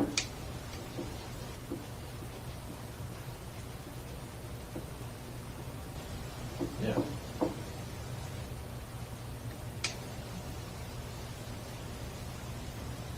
Okay.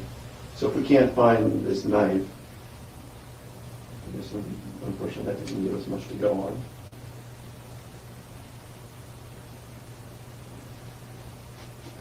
I know we had some knives. I don't know what all we have.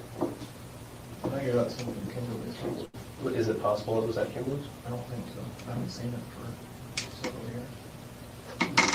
Could be in a different Washington cache. No. The one you talked about?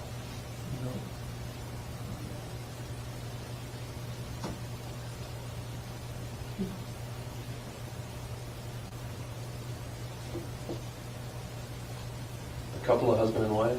Do you know? I'm not gonna talk about this. What about other caches, like another cache?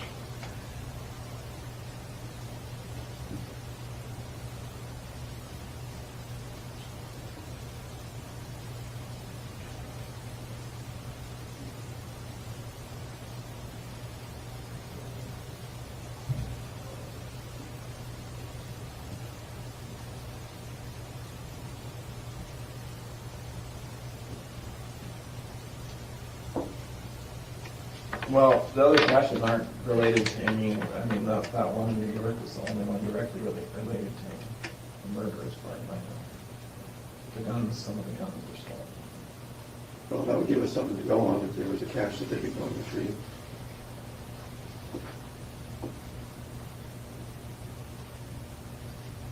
You know? Or- That would keep, Everybody I think likes that would very keep the treasure. FBI busy. Yeah.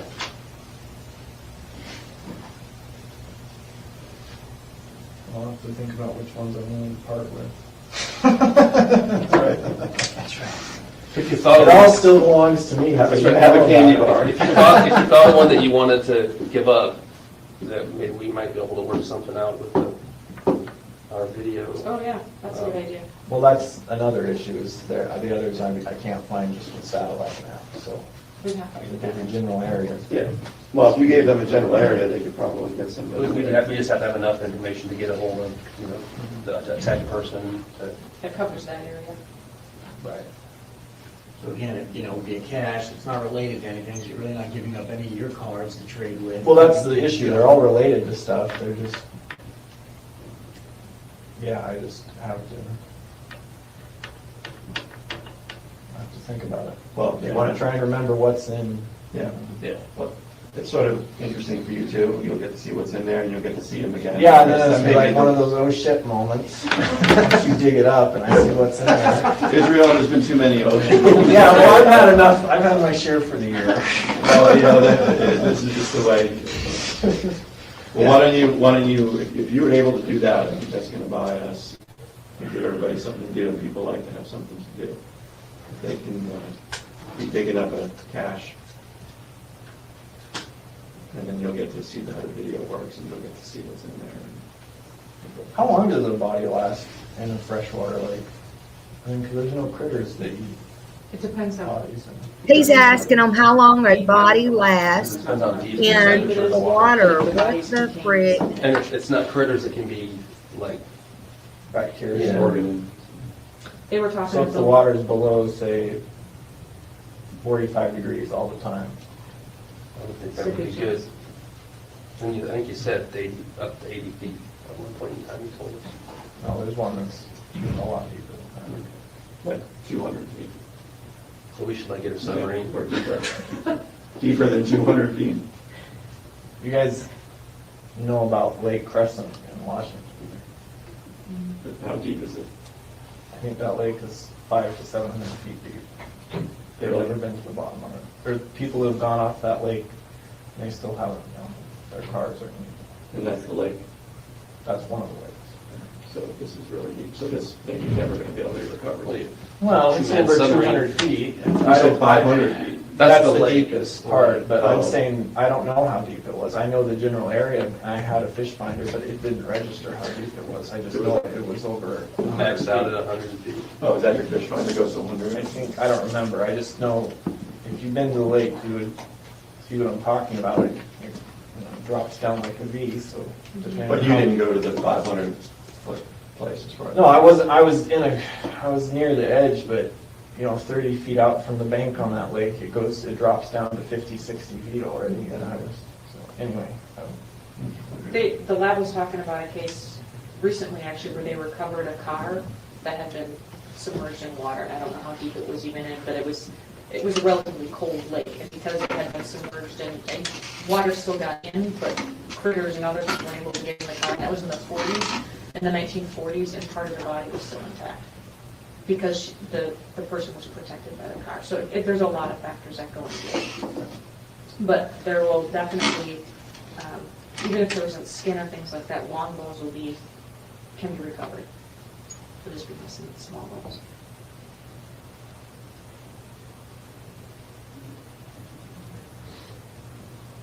Yeah, I know they tend to move around.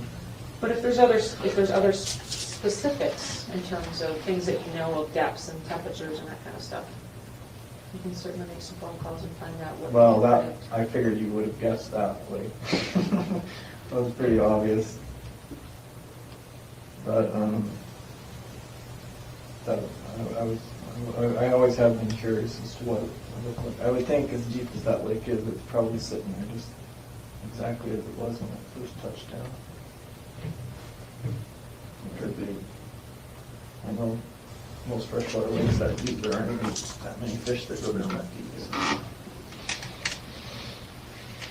But that one's not in anything, it's just ropes or something hold it. Is that the milk jugs you said? Well, that's what the weights were. Milk jugs, how many milk jugs? Is it gonna move around? No. How many milk jugs are you talking about? At least 4 or 5, I would think. Just for one bot?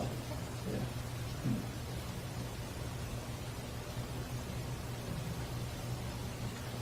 Well, what about a cache that they can work on for next week?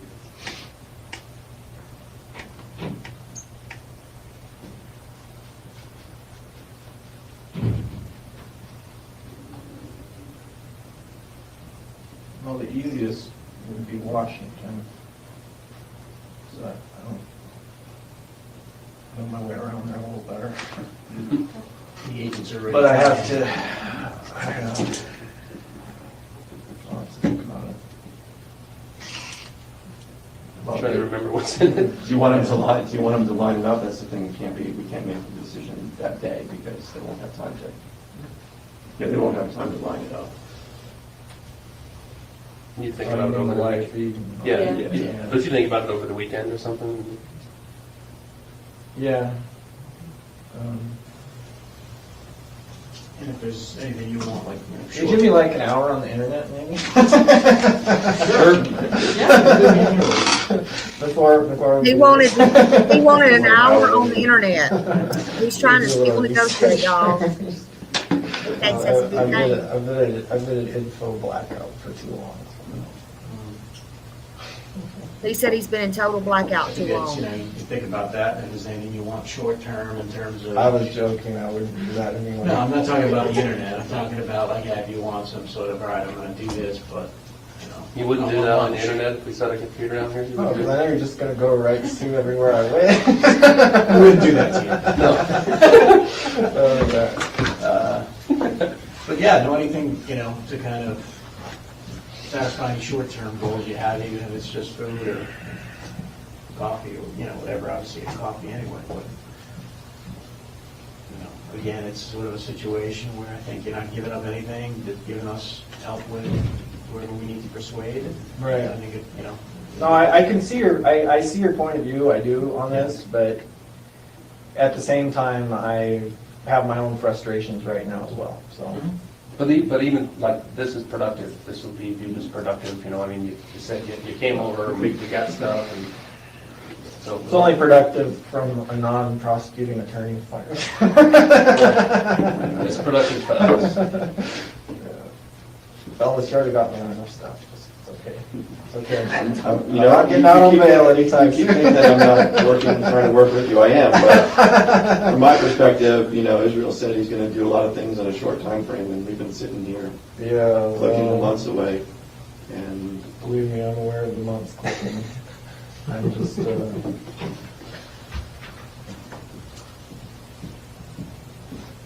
having an appreciation for things being done at a different speed, that's all. So let me just make sure I'm clear on the cache. Do you have a general area now that you can give us, or do you want to think about it? Washington, right? But I mean, even Oh, there's the two it's a big districts. state, and we have offices in a bunch of places, so we have to figure out which office we're working with.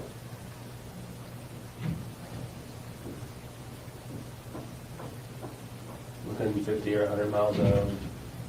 Is there anything close to Neah Bay or Up Well, in that yeah, area? yeah, not near Nina Bay, but in That area? Okay. That'd be Ted. Outside of Seattle, between Seattle and Yeah. Bay. Right. You already met those agents already, so it's not like Yes, you're we bringing new arranged with people. them. Did I see that top picture?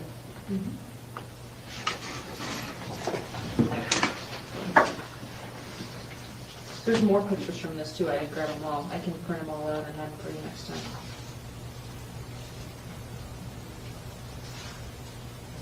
I know there were a couple, a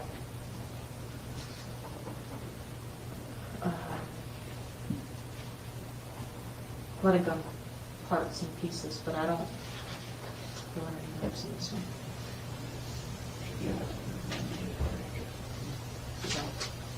So, okay, I can grab a bunch of the pictures, that's nice. Okay, so, do you want me to try to set that up for next week? I don't know, I'm obviously not gonna know a day until. From Port Angeles there. Somewhere. Port Angeles.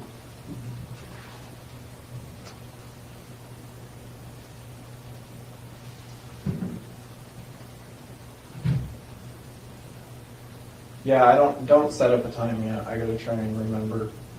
Once you get the computer, you can look right now if you want.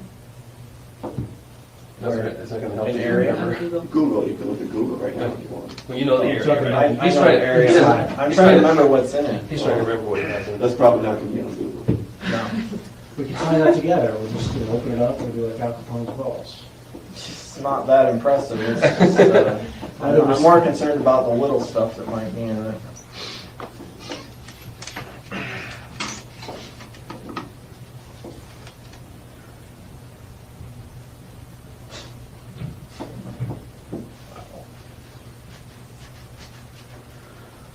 Well.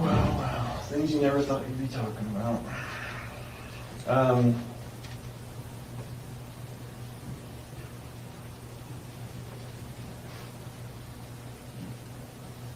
And then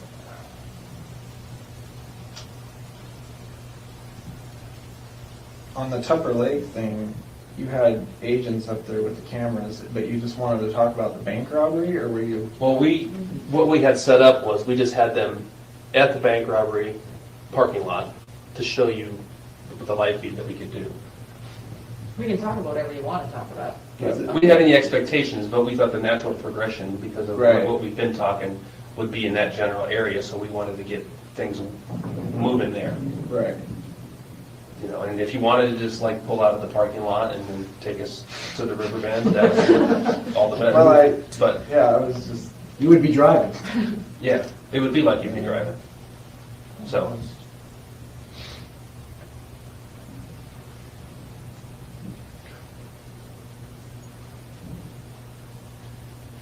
because we thought maybe that's how it's going to have to be eventually, maybe, is that you might have to be in the driver's seat, so to speak, to see, you know, landmarks or whatever you need to see. Yeah.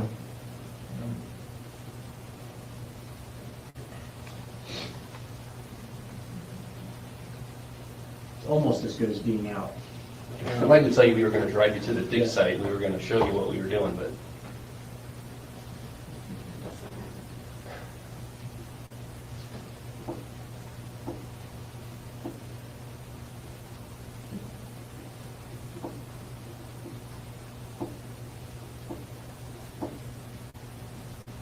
I'm having a harder time remembering roads than Port Angeles when I wasn't.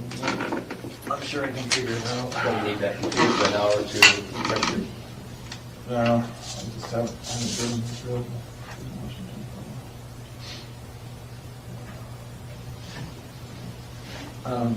All right, well, So we won't set it up, we'll just We'll get them working on it though, because get their it's- tech, Yeah, the tech geeky guy has to their geek get squad. the camera and get everything all kind of set up.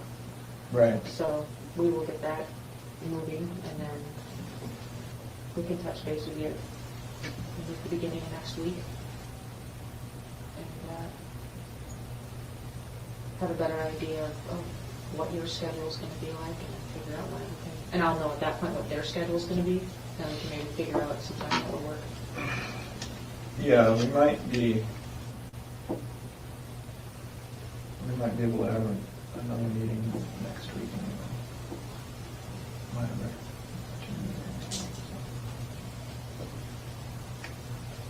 apparently that was the issue today.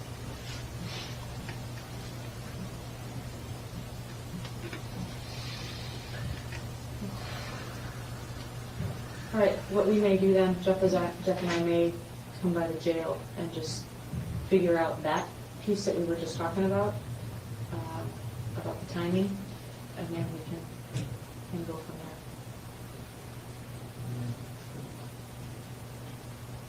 In the meantime, I'm supposed to talk to them on tomorrow, and I'll just tell them that, there's a little bit of, we'll use other clues and use that to our advantage. Yeah, I don't really understand the role or not. It's frustrating from our perspective as well. I mean, hypothetically, if they charged me federally, would they indict me up here, or would they? I just don't understand, considering everything else that's going on, why they would, or how, I guess not why, but how it would work. I don't know, like the logistics of it. Well, like I said, they want to be able to facade that crime solved. Right, they want to put my name on it. I That's right. understand that. It's not going to be officially solved till. There goes his head back to the side. They want to be able to put your name to it. Right, And, I understand that. And then the question is how that, going to work. Do they want to file charges there? And, that's what we're doing. It's a lot easier for them just to stomach it if they, their forbearance is giving rise to clues to other murders, whatever those clues might be. I think that is able to accomplish our goal. I understand their perspective, I Yeah. guess, but from my perspective, though, even if they were to officially charge me at this point, it's not like it would be real breaking news anyway. I think, in some ways it would be, because no law enforcement person has ever confirmed that you're attached to that, so. It would just be confirmation of everyone's current speculation. Exactly. That's all I'm saying. So I'm not interested in it from that point. I was just interested in it from a logistics point. Do they have to fly me to Vermont if they're going to charge me, or Those are some of the questions. We're hoping not to get there. Oh, they gonna find him, because he's gonna stay locked up. It just got snowed here again. We talked to them Monday, it just snowed, they told us. They got more snow than us then. Yeah.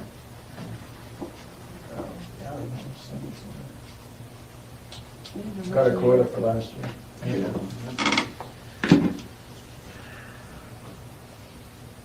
Any other questions? No. I'm going to visit you up You and gotta take a leak or anything for me? You're not gonna eat this, No, I'm good, thank you. you sure? Yeah, I'm sure.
Okay, y'all. That was November 29th. You seen that last part of that interview. It was dated and time stamped November 29th. He killed himself December 1st. One thing Israel Keys did not want to do is spend his life in prison. And he was going to make sure at all costs that that did not happen. And he didn't. He didn't. So Keys was locked inside a cell, cell D, I guess number 20. And he was at the Anchorage Correctional Complex. And it was a small room. It had concrete walls, a steel bunk, and no camera pointed direct at the bed. And that's exactly how he wanted it. He wanted it exactly like that. Let me move this. He wanted it exactly like that, okay? And he had gave off during that entire interview many signs. But in those final hours, Israel Keys, he wasn't pacing. He was not anxious. He was probably just like you saw him here, to be honest with you. He was very calm. He was focused, methodical. Isn't that what they said? Methodical. You know, they do have watches there, and they do watch, and they do check. Officers go around, they check the doors. They have to. They have to check the doors. They have to make sure they're locked. They have to do their rounds. They have to write reports every so often. It's not just as easy as you think. They have to write down everything. But right down to Israel's last breath, he was calm. He gave no indication of anything. So he used two methods, but because he wasn't taking any chance, he wanted to go. He wanted to leave this world, right? He broke apart this disposable razor that he had, and it's the kind that inmates use, and they use it under supervision. Again, I don't know how he got it or he got to keep it. Sometimes that slips through, and maybe it was purposely. I don't know. But the point was he had it, and he slit both of his wrists, and he slit them deep, vertical, right? Up and down. He dragged the same blade across his own neck after he did that. He wanted to double make sure he was not alive. He crawled under his bunk where guards couldn't see him during their routine checks, and then he clogged the drain with toilet paper so the blood wouldn't leak into the hallway and alert the staff. He wanted to bleed out. He planned his own death the same way he planned his crimes, quietly, calmly, and he was in total control. The next morning, during check, a correctional officer walked the hall along the rounds. They looked through the cell window, and something felt off, and they didn't see Keys moving or in there or anything. The blanket on the bed was untouched. He never slept in it. There was no breathing, no shifting, no sound, no nothing. The officer, he called for backup. They unlocked the door. They stepped inside, and that's when they saw him. That's how they found Israel Keys. He was lying under his bunk, face down, surrounded by massive blood surrounding his body, and the razor blade was beside him. And he had a suicide note. His suicide note was stained with his own blood, and that was nearby. And it was no sign, of course, of struggle. This was his own doings. There was no attempts to call for help. He didn't want help. He died exactly the way he lived, in secret. Everything was in secret. They contacted the sergeant on duty. They contacted the medical staff. They contacted the Alaska State Troopers, the FBI. They contacted the U.S. Attorney's Office. And then, last but not least, they contacted his family. Later, officials contacted his mother and his sister. His daughter's identity was protected, but family was legally informed. Investigators photographed the cell, the bedding, the note. They collected all of it, the razor blade, all the things, the paper, the drain that was blocked, the smears, the splatter. They did all that. I really feel for them. I feel for the guards. I feel for the COs. And I feel for the families of the victims who this coward took his own life.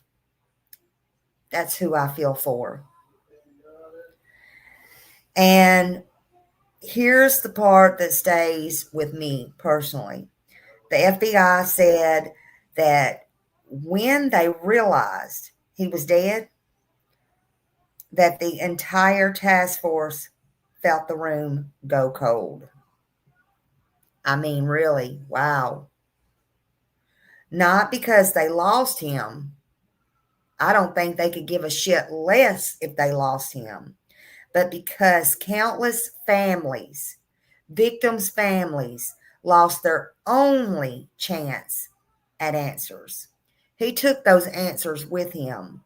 Israel Keys didn't just end his life, he shut the door on the truth. He took it with him. He took answers with him. And he blocked them out of ever finding any answers. So I appreciate y'all being here with me. We're going to go back over some interviews from people that knew him. Yeah, he left on his terms after all. It was his way or no way. It was his way or the highway.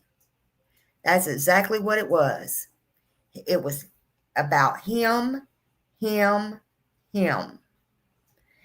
And so there is a whole lot more to this case. We're going to go over it. I'm going to come back on here at some point tonight, and we're going to start with some of the interviews. I don't know which one we're going to start at first, to be honest with you. But there are interviews. There are people who knew him. And just to get a feel of what kind of person he was, we know he was a psychopathic monster.